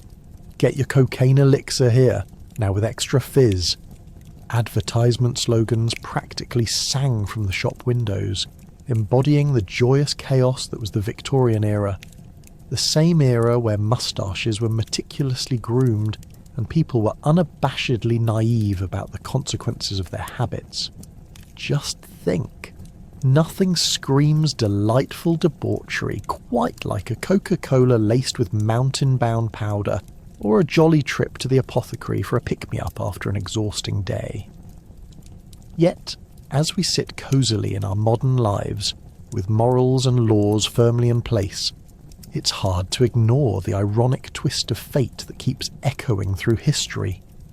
Early advocates of cocaine are probably spinning in their graves like joyous whirligigs, watching the roller coaster of public perception take sharp dips and climbs. Initially seen as a miracle worker, it wasn't long before the reality showed through the shiny wrapping. Those artistic bottles, once bubbling over with joviality, slowly transformed into cautionary tales, much like that friend you had in high school who suggested you try a mysterious substance after a few too many sodas. Bad idea, right? The end of this wild experiment comes with a bittersweet tinge, doesn't it? As we part ways with the notion of casually tipping back cocaine tonics, it's essential to reflect on the lessons learned along the way. Modern-day medicines may lack the wild exuberance of a tonic enriched with questionable substances, but at least they don't come with a side of mystery and regret. Trust in your local pharmacy has morphed over the decades into something far less whimsical, but a lot safer. If anything, it teaches us that not every cure arrives in a flamboyant bottle with a label that could double as a carnival flyer. And let's not forget how humanity has a knack for finding alternatives. With the decline of cocaine-fueled remedies came a rise in healthier, less viscerally exciting, but definitely more reliable modern medicines. Contemporary pharmacology has gradually evolved to prioritise safety over spontaneous joyrides. In the face of overwhelming evidence, society collectively agreed that health isn't a ride at an amusement park. It's a privilege. Yet, are we any better for it? The endless search for new states of bliss remains as humans have evolved our methods of intoxication. Lately, you have social media influencers recommending adaptogens and mushroom powders as the latest and greatest. Less we, I'm on a drug-fueled roller coaster, and more, here, drink this while you do yoga and curate your Instagram feed. Curious how, despite our progress, we continue to meld excitement with our health. As we flip the page on this audacious chapter of human existence, it's worth tipping a virtual hat to those pharmacists of the past. They were dedicated risk-takers who dared to stand at the precipice of science, helming their own mad scientist meets neighbourhood bar entrepreneurship. So, let's embrace the whimsicality of their experimentation, learning from the chaos and absurdities, and let the laughter we share ripple through time. In this way, the story doesn't end with somberness. It concludes with a snap and a grin, a stark reminder. Within every absurd and chaotic turn in human history lies the potential for growth, cocaine and all. So tonight, as you drift into dreams filled with gentle memories of past oddities, remember the laughter and silliness of yesteryears. History's most absurd layers remain as a testament to our resilience, our curiosity fittingly embodied in each quirky experiment. Celebrate those peculiar tidbits of nostalgia, and maybe take a moment to appreciate where we stand today. Well, at least with fewer side effects and a lot less powdered sugar.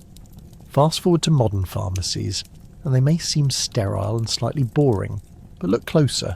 Where packages boast of caffeine-free this and sugar-free that, remnants of the past still linger in quirky aisles. You realise, perhaps we owe a debt of gratitude for those wild, reckless times after all. Today's pharmacies can be a treasure trove of nostalgia, with colourful shelves lined with compact remedies, each meticulously marketed with promises of instant relief. But let's be honest, while some of these products claim to cure headaches, others seem designed more for a gentle chuckle than your actual health. Take a stroll down the aisle, and you might stumble upon supplements claiming to optimize your DNA, balanced by boxes of vitamins that sound like a high school chemistry experiment gone wrong. Vitazyme 5000, limited time offer. A carnival of health concerns and remedies unfolds before you. It's like wandering into a weird science fair where everyone is simultaneously trying to improve their health and trying to avoid taking an accidental trip back to that infamous pharmacy of the late 1800s. It's absurd. You half expect to see an old-timey sign reading, Get your cocaine-infused cure here, alongside today's pale imitation of digestive enzymes, promising happiness with every swallow. A modern bald-faced lie, perhaps. And then there are those natural products. You stand before shelves touting herbal remedies with ingredients like ginkgo biloba and echinacea, wondering if any of these have undergone even a fraction of the trials that cocaine did. Remember the days of pharmacies hawking tonics that persuaded people to embrace cocaine as if it were just morning coffee? Now you find yourself chuckling, wondering if ginkgo biloba could ever inspire the same kind of enthusiasm. Protection against memory loss, one bottle insists, lying next to the miracle mineral solution. Sure, let's just throw that one into the mix too. What's next? Get your 5-pack of safe, scientifically dubious medications with every purchase of moringa. The irony drips from these containers like syrup, soy sweet and somewhat inappropriate. Couldn't we concoct a new classic with a secret ingredient? Perhaps it should come with a warning label about overindulgence being linked to wild escapades at the office party. Yet, behind the glitzy packaging and catchy phrases lies a deeper irony. Today's medications often come with a laundry list of potential side effects that sounds eerily familiar. Dizziness, nausea, uncontrollable laughter. Could it be that centuries later we're still dabbling in the same sorts of remedies that landed our ancestors in a bit of trouble? Perhaps all it took was a slight tweak in regulations, and voila! The past has reoriented itself to meet us in the present. As you spiral further down this rabbit hole of convenience, your mind drifts to the old apothecaries and their extraordinary elixirs. At least those vendors had character. Imagination spilled over like the contents of an unwise cure fizzing dangerously off the shelf. One can almost picture the flamboyant owner shouting, "Step right up! Try our invigorating cocaine syrup. It'll cure what ails you." Today, pharmacies are more like corporate entities where the charisma has been replaced by fluorescent lights and the scent of antiseptic. But it's not all dreary. Amid the medical-grade cotton and piles of neatly organised prescriptions, a level of whimsy still exists. Look to the side, where the mini candy section flashes colourful packets filled with nostalgia. Remember the sweet medicinal chalky tablets that promise to make you feel better? Occasionally, these are replaced today with organic lollipops marketed as healthcare heroes. Little did they know, they're capturing the very spirit of those long-lost drugstores. And then comes the bittersweet epiphany. Behind every product lies a complicated history, a tale of what once was, an appreciation for the evolution of healthcare, however ridiculous it might seem. Every vitamin, every gummy bear, even the absurdly marketed kombucha packed with memes, it all connects back to generations striving to alleviate their ailments through unsettling enthusiasm. Rarely, if ever, will you find someone who doesn't have at least one memorable story related to a visit to the pharmacy. As you wander those aisles of modernity, it's impossible not to revel in the knowledge that we've come so far. The echoes from the past remain, shaded by absurdity and quirkiness, and perhaps the lesson learned is simple. Embrace the folly, laugh at the missteps, and appreciate just how delightfully absurd human history can be. Just maybe, our ancestors' dalliances with cocaine tonics were fewer miscalculations, but more like the wild party invitations that spirit us into a new dose of contemporary fare. So next time you walk into your pharmacy, take a moment, if only to listen closely, for buried among the sterile shells are echoes of our colourful past reminding us to enjoy the quirks of the present. In the pursuit of advancements, you consider how the saga continues. Today's sleek bottles hold a wealth of knowledge, learning from trial and error while ushering wisdom into the light. You're left reflecting on how history twists and turns, It's astounding to think that one of the most popular medications in pharmacies today emerged from a time when you could casually stroll in and walk out with a bottle of liquid cocaine faster than you could order a latte. Today, we promote something less stimulating with more emphasis on don't do drugs rather than, here, take this delightful pick-me-up. Imagine walking into a modern pharmacy. The air is filled with antiseptic and the soft beep of scanning products, rather than the jingling of metal scales and the chatter of giddy patrons. You might even find it comforting, presents neatly arranged on shelves, like a well-organised library where you're more likely to read about risks than experience them. Gone are the days when remedies were merely whatever the charismatic pharmacist decided to whip up in his back room. Instead, you're bombarded by colourful packages declaring, now with less chance of heart palpitations. As you roam the aisles scanning the forever expanding world of wellness, you can't help but picture shoppers downing something like a cocaine and aspirin smoothie. Now that would sell in today's health-conscious world, right? Get your daily boost of energy with a dash of practicality, they'd say, while providing a free trial to get you hooked.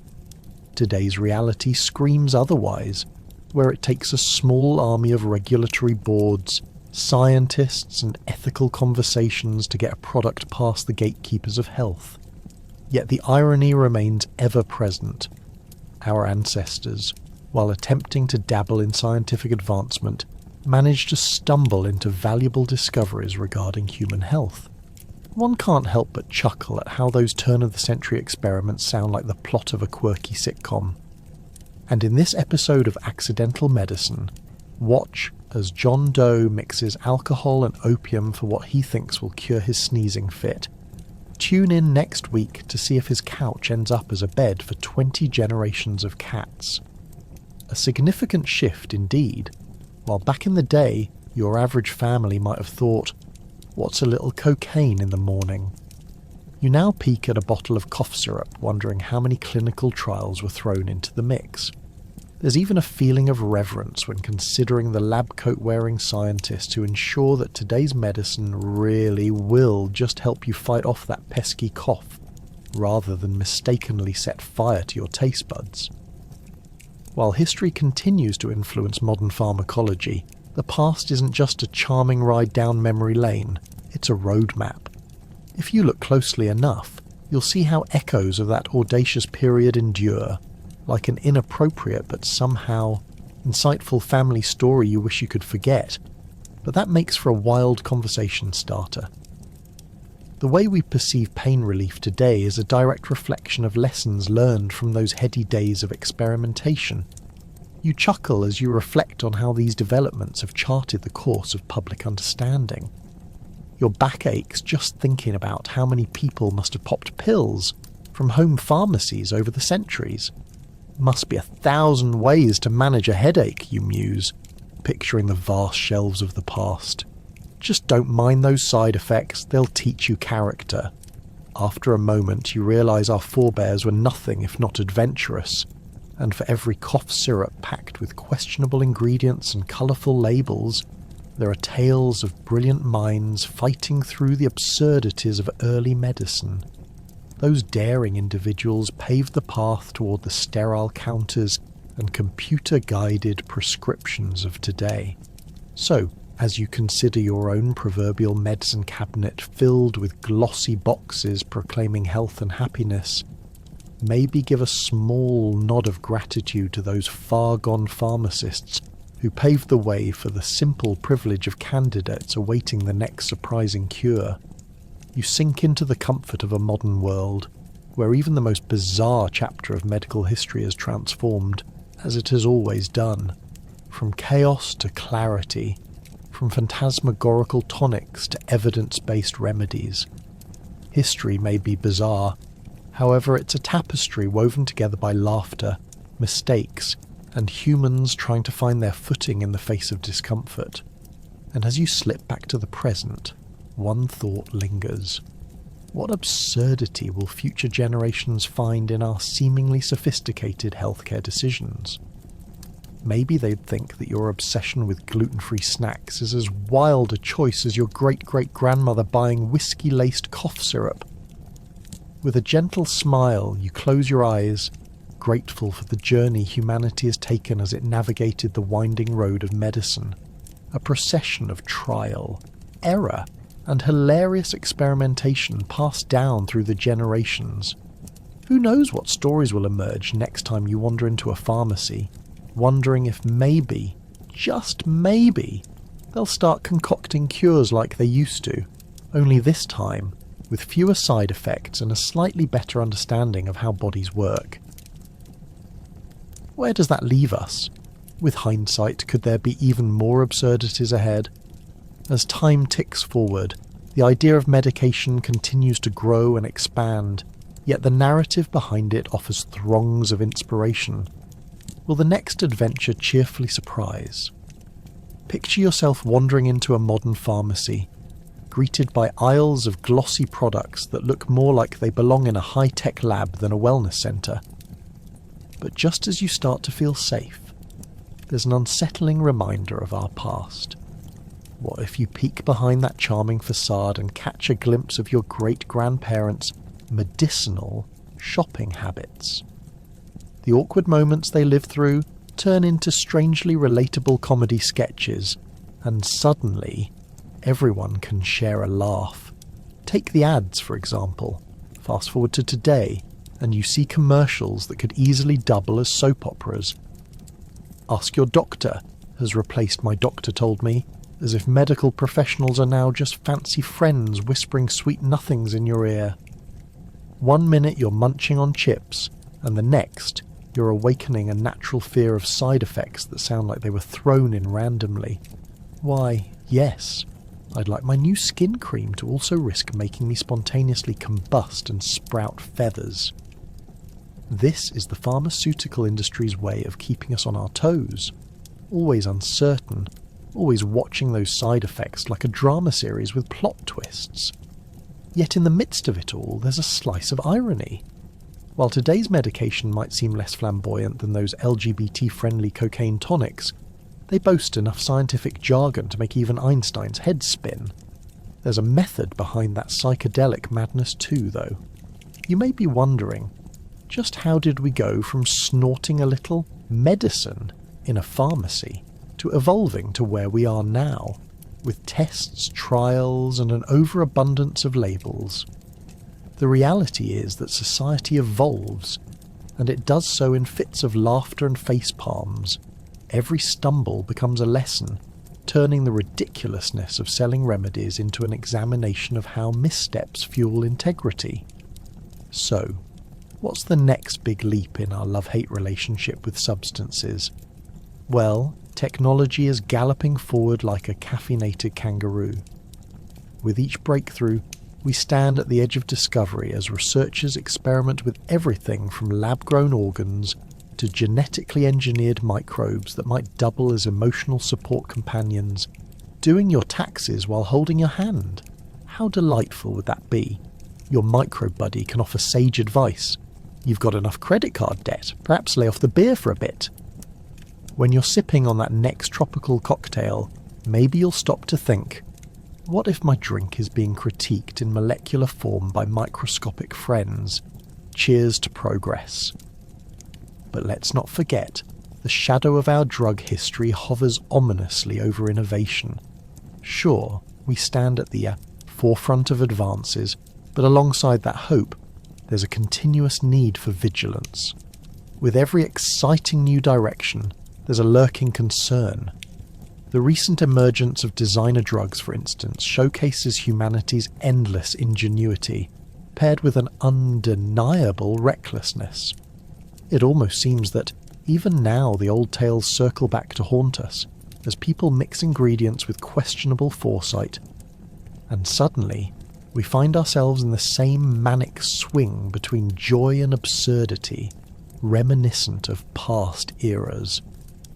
Remember when someone thought a little opium could spice up dinner parties? Consider what the next generation might do with lab cocktails and molecular gastronomy gone wild. wandering forward into this vibrant yet unpredictable landscape, you can't help but feel both excited and slightly queasy, as every bit of past absurd hilarity mixes with present progress. We find ourselves weaving a new tapestry of acceptance, empowerment, and, let's not kid ourselves, potential chaos. So, what if our future generations one day look back at our current concoctions and say, "Can you believe they thought that would help?" History repeats, and as humanity stumbles onward, the laughter becomes even more resonant. A shared journey through time filled with instinctual curiosity and a deep-seated urge to progress, sometimes while holding a soda with a dash of something extra. As you ponder this whimsical and chaotic evolution, take pride in knowing that while we might have swapped the cocaine for the crisp, free-spirited coffee alternative, the essence of humanity remains strong. Whether through laughter or broken expectations, we're all here to learn, grow, and cheerfully survive the next grand adventure together, with or without our quirky experimental beverages. Who knows? Maybe someday someone will raise a glass to salute the time when a simple trip to the pharmacy sent us on an intoxicating journey through history filled with both lessons and laughs. While the era of cocaine fades, the absurdity of humanity remains and thrives. Whether through laughter or outrage, there is no denying the tenacity of the human spirit, one that finds new ways to dance on the precipice of invention. In our quest to make things better, or at the very least more entertaining, we humans have always leaned into the bizarre, the adventurous, and sometimes the downright ridiculous. You can picture it now, a wizened pharmacist in a white coat, stirred by the spirit of the era, concocting elixirs that could cure heartache, while simultaneously jump-starting your jittery little heart. But why stop at just beauty and chaos? Fast forward a century or so, and you can't help but laugh at the irony. Today's drugstores serve up sugar-free cough syrup and gluten-free vitamins, as if that's going to take the sting out of your existential dread. Imagine those hard-working Victorians, their eyes lighting up at the thought of a Coke fizz, and now we can't even swallow a single slice of cake without wondering if it contains gluten, guilt, or traces of that suspicious possible fun. It's vivid contrast that shows our ideals haven't changed. We've just become more judicious in our choices of delightful chaos. Think back to the bon vivants of the late 1800s, laughing furiously as they stirred their bubbling tonics, ready to experience life at full throttle courtesy of a sidecar of powdered cocaine. Today we live on a diet of caffeine and anxiety dew. It's like we swapped out delightfully debauched apothecaries for 24-hour Starbucks and yoga studios. Back then, it was all about the wild rush and exciting view from atop a cloud of euphoria. Now, well, a morning Starbucks run feels like it could be the start of an exhilarating adventure, but it mostly just leads to your 9-to-5 cubicle, feeling slightly jittery and definitely overdressed for the occasion. As we peel back history's layers, it's amusing to consider how normalised cocaine consumption was in their regular society. The suit and tie crowd was just as shaken when someone leapt out of their chair and flapped their arms around after enjoying a little too much of that miracle tonic at the Pharmaceutico. Losing one's grip on reality. Classic Tuesday move. Today, we have our own miracle cures, from detox teas that do nothing but make you sprint to the bathroom to the latest health fad that sounds suspiciously like a medieval remedy for sadness.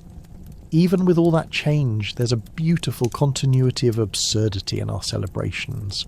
How, after centuries, do we still send our offspring to places decorated with inflatable mascots and flavoured syrup-fueled bounce houses?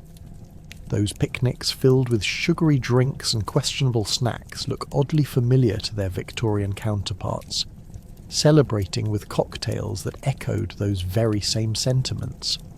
We jest and poke fun, dancing delightfully away from the stark reality of good old boring health, while embracing the wild chaos of revelry and connections, not to mention that pallid sense of impending doom looming just around the corner. Don't you see? The thrill-seeking and hilarity of the past lives on in our human antics.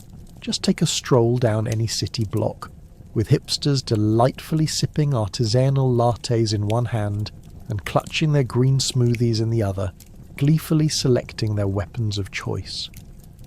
Perhaps it's not so different from a 19th century housewife eyeing her tonic, pondering exactly how many miracle elixirs she'd need to charm her husband home after a long day's work. In the end, our quirky past and present can inspire gratitude for the bizarre, the unexpected turns of fate, and the sheer absurdity of existence itself. The human experience remains a relentless comical journey, whether we're foisting dubious cures upon ourselves or double-tapping happiness in our day-to-day lives. So, as you settle in tonight amidst modern comforts, perhaps with a glass of sparkling water and a side of self-reflection, take a moment to chuckle at the delightful juggle of balance and chaos in history's recipe. After all, humanity will always carve its own quirks into existence. So let's celebrate our peculiarities, embrace our unfiltered realities, and find joy in the dance of a lifetime. Our wild ride through time has shown that, contrary to popular belief, laughter is still the best medicine, and it never runs out of stock. Just remember, if life ever feels too mundane, reach out for something that makes you giddy, whether it be a little humour, connection, or bewilderment about your options at the drugstore. Who knows? Perhaps the next great innovation could be just a history lesson away. Resurfacing the coils of human creativity, you find joy in the possibility of new concoctions. When history serves as a guide, it becomes a reminder that innovation can come wrapped in the wildest packages, blowing dust off history's pages for unforeseen connections. In a world buzzing with excitement over cocaine tonics, it's almost a miracle that society didn't accidentally invent something far more absurd, like a flying salad or a caffeinated pillow. Can you imagine the briefings that would follow? Ladies and gentlemen, your new sleep aid, Dreams with a Kick, now available in cherry flavour. Fast forward to the late 19th century, and innovation spirals into delightful chaos. Pharmaceuticals were the pioneers of creative marketing, sprouting tonics and elixirs like oversized weeds at a picturesque botanical garden. Each bottle promised miraculous cures with names that sounded like they were conjured from a magician's hat. You could pop into a pharmacy, browse labels, and feel like you were taking a riskier trip than a roller coaster ride. Because who wouldn't want to consume a drink with a label that screamed, "Guaranteed to cure what ails you"? While today's labels might warn you to read the ingredients, back then they practically begged you to dive in without a parachute. Every concoction came with its own flavour profile, and the excitement was palpable. Imagine a world where you could add a splash of euphoric bliss to your breakfast smoothie and still pretend it was healthy. Once breakfast included a dose of your local brown sugar-infused cocaine, could you really blame people for taking a stroll with vigour through the bustling market? "Oh, what a beautiful day," they'd shout, waving at the chickens while a slight shimmer of madness sparkled in their eyes. Not to mention, they probably wouldn't recall that one unfortunate incident last week involving a hissing neighbour's cat and a misplaced vine of poison ivy. Innovation thrives on experimentation, and the pharmacies became oddly akin to laboratories where alchemy met entrepreneurship. You had bartenders who had transitioned into pharmacists, sporting lab coats over cocktail shaker vests and muttering, "This one's for the hangover, watch out for the fizz." After one particularly raucous party, perhaps people declared, "Why not just drink it all?" Someone, a little too enthusiastic with theories on health, would have bravely raised the idea of combining cocaine with coffee. It's basically nurture. We're nourishing the soul. Naturally, other formulas began popping up. Coca-infused wines and tonics that turned your afternoon tea into an exhilarating escapade. You can almost picture the polite ladies gathering in their parlours, clutching delicate teacups while discussing the latest trends. Have you tried Lady Ophelia's new exuberance mix? It's simply divine. I felt I could bake 100 loaves of bread in a day. Meanwhile, in the not-so-distant corner, Sir Percival continuously added sensory delights to his gin by slyly throwing in a pinch of cocaine, turning ordinary libations into whimsical potions. But soon enough, the party took a turn. Perhaps it was the moment someone realised that one too many exciting remedies led to spiders crawling in the corners of rooms, and lo, perhaps even in their imagination. Society began to panic as incidents of over-exuberance hit the streets faster than a feral cat chasing after a ball of string. The pharmacy that once bloomed with charmingly exuberant spirits turned into a den of hesitations. People everywhere started to question, hold on, was that really a good idea? As prohibition rolled in like a thick fog, it seems like the bold adventures didn't end so much as they curled into the background, like a forgotten dance partner slipping away into anonymity. Gone were the days of light-hearted bottles adorned with charms of promises. Now the brave souls engaged in cautious reflection. The era had shifted quietly from one of playful intoxication to sombre realization. Who knew that the unpredictable thrills of the past would lead to debates over what really is happiness? So as you navigate back to your cosy armchair, perhaps you whisper a quiet thanks to the rogue pharmacists and ambitious socialites of yore, whose antics shape our understanding of substance today.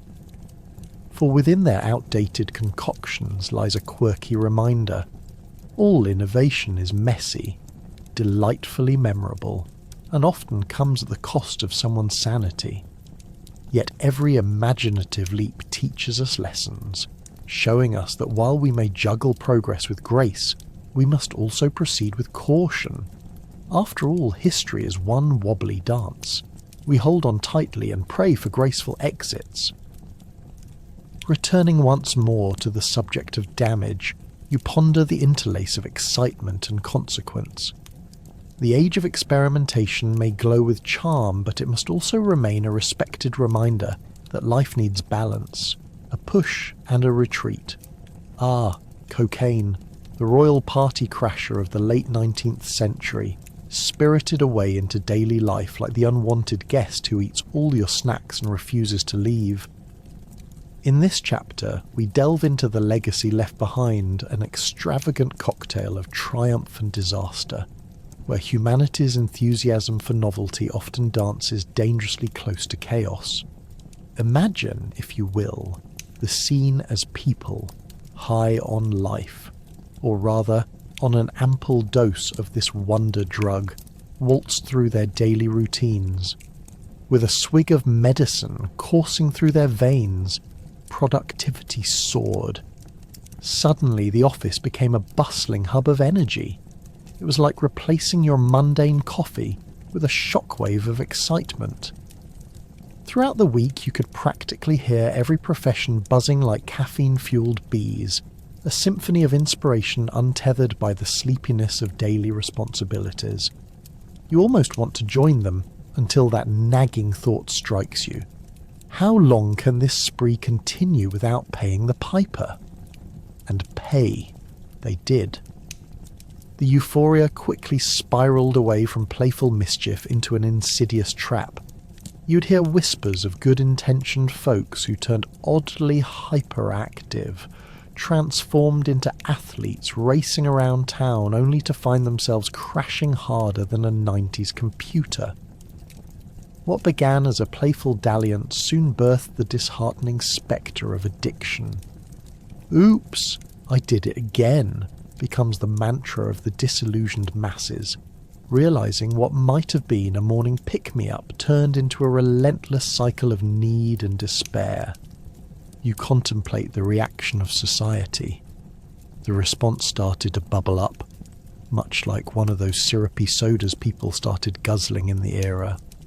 The good intentions of medical discovery collided with the rise of addiction, like awkward dancers at a ball, both refusing to let go of each other's grip. "What have we done?"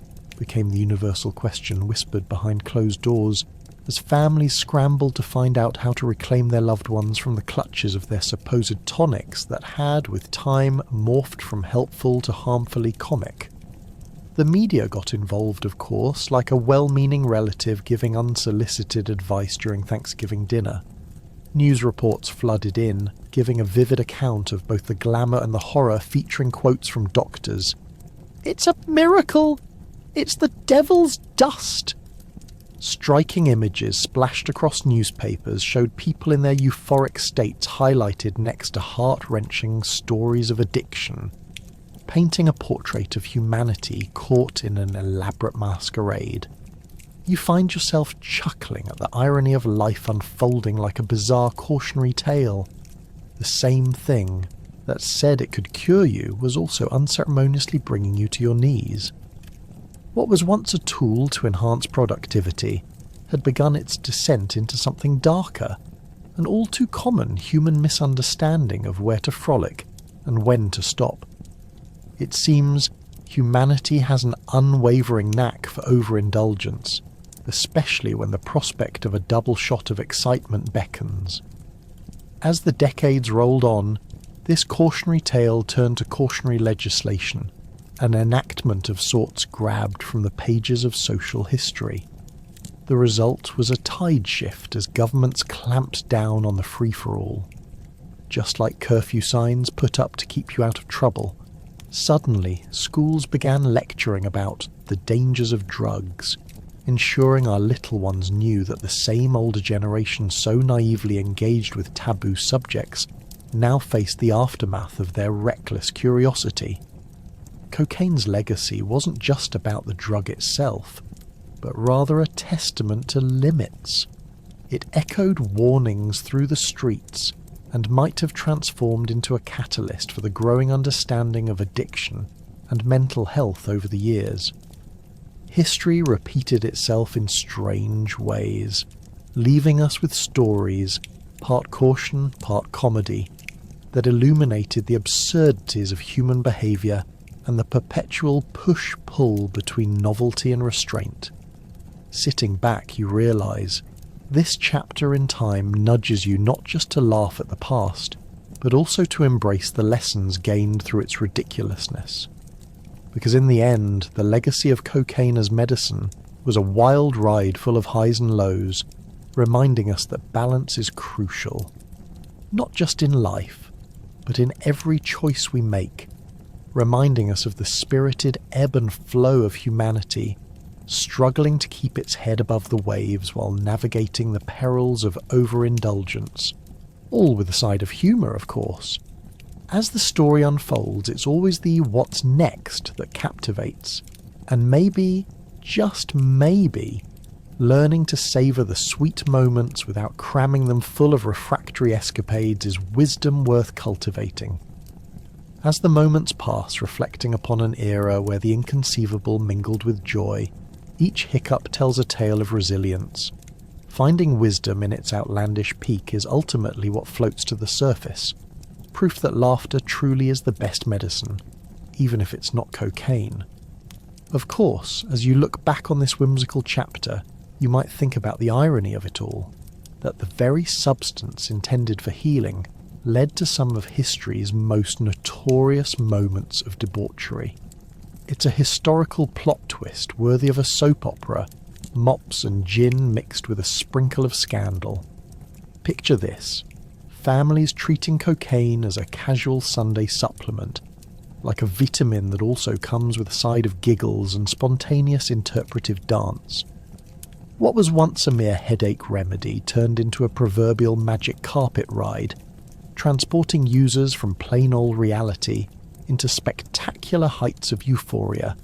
while simultaneously creating a price tag of delightful chaos. You'd probably find yourself wondering how many tonic dances it took before someone declared the concept of too much fun non-existent. And then there were the grand advertisements that seemed to capture the very essence of joyful absurdity. These health elixirs were not just sold, they were marketed with enough flair to make modern-day infomercials look like dreary public service announcements. Tired of feeling tired, the ads would proclaim while showcasing perfectly coiffed families struggling to keep the smiles glued to their faces as they guzzled elixirs promising vitality.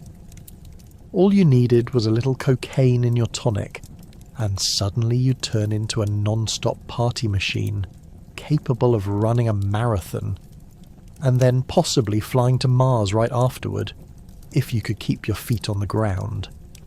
If you're anything like me, you might still be snickering at how every ailment, not just the drudgery of daily life, got tucked into that humorous quirk of self-medication. Feeling blue? A spoonful of cocaine will perk you right up. The strange juxtaposition of serious medical advice mixed with laughable outcomes leads us past the blurred lines, reflecting a simpler time with just a touch of cynicism. Talk about turning the pharmacy into the original Cheers, where everybody knew your name and that name was Coco. But do we dare poke fun only at the users? What about the navigators of this charged time, the pharmacists themselves? With their smiling faces and the gleam of opportunity in their eyes, they were more like sorcerers than mere sellers.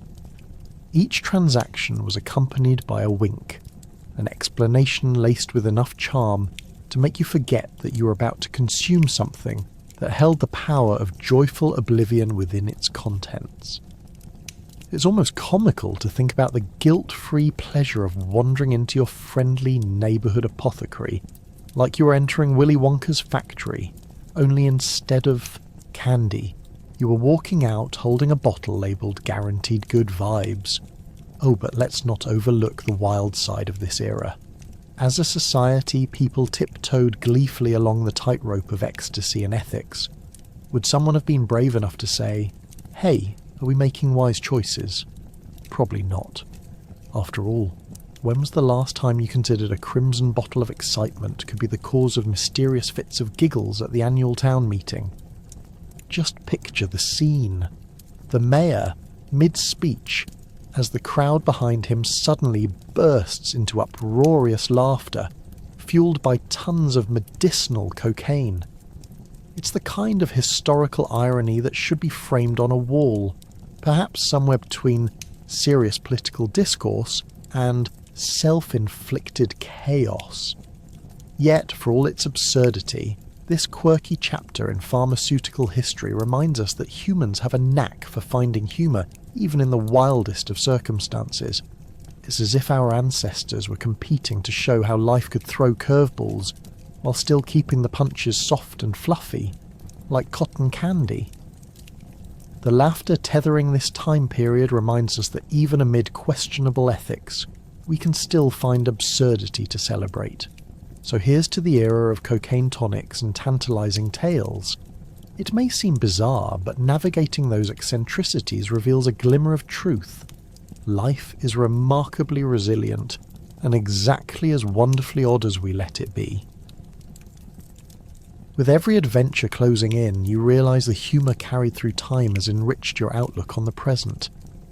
Connections formed through ridiculous tales echo through this era, while reverberating into your sleepy, cosy corner of reality.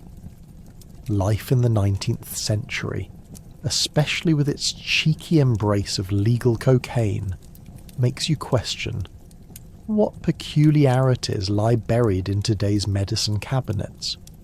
Perhaps some distant future historian will look back on the kaleidoscope of today's dietary supplements with equal confusion, wondering how healthy was defined by a sprinkle of turmeric or a shot of cold-pressed green juice. Take a moment to chuckle at the absurdity of it all. Imagine the average family in the late 1800s gathering around for the evening dose of coca tonic. They pop the cork off their bottle while Grandma smoothly lifts a glass, proclaiming, "Nothing like a touch of cocaine to help with my arthritis." Is this too fantastical for belief? Sure, but just like their love for cocaine-cured headaches, there's a burgeoning epidemic of side hustles today that might have our descendants shaking their heads in disbelief. From tinctures to essential oils that promise to cure everything from anxiety to the dreaded Tuesday blues, isn't it a tad comical that some things never truly change? Picture this. In the 1880s, folks eagerly awaited the arrival of their local postman, a pit stop of excitement as they collected mysterious packages containing their latest odd potions.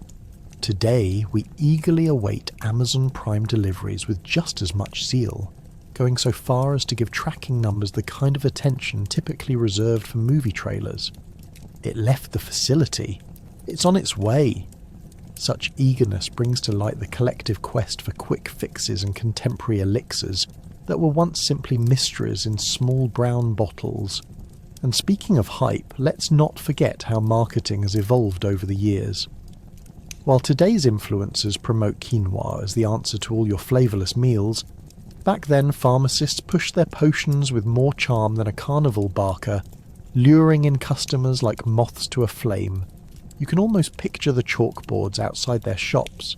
Fresh cocaine tonics and stimulants right here. Feels like cheating, but what's that to health? It's like the bygone version of organic, all natural and newly improved.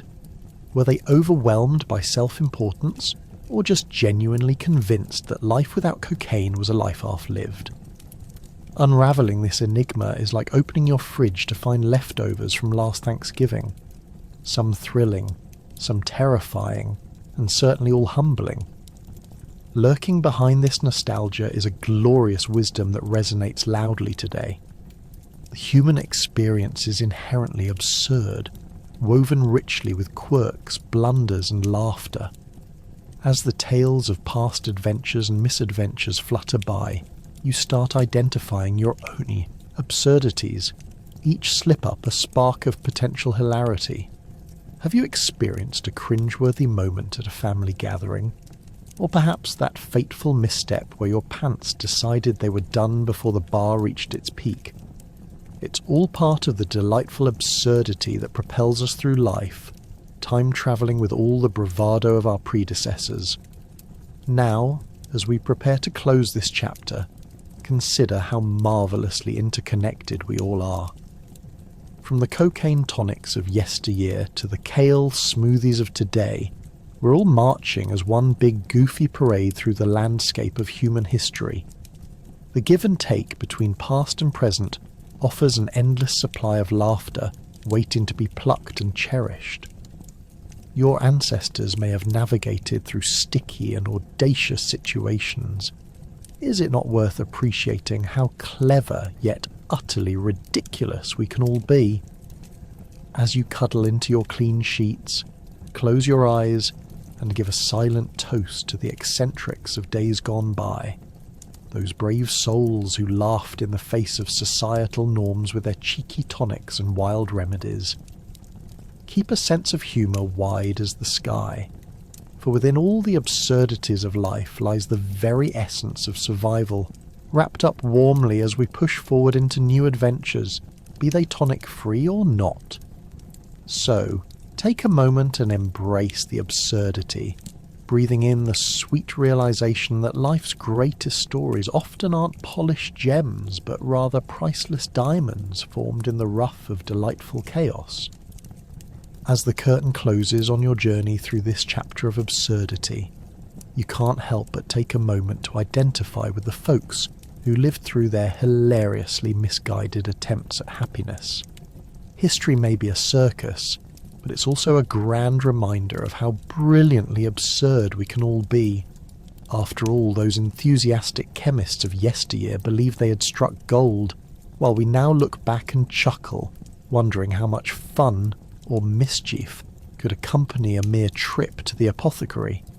Picture a modest pharmacy bustling with shoppers, each clutching a remedy promising clear sinuses and stronger bone density.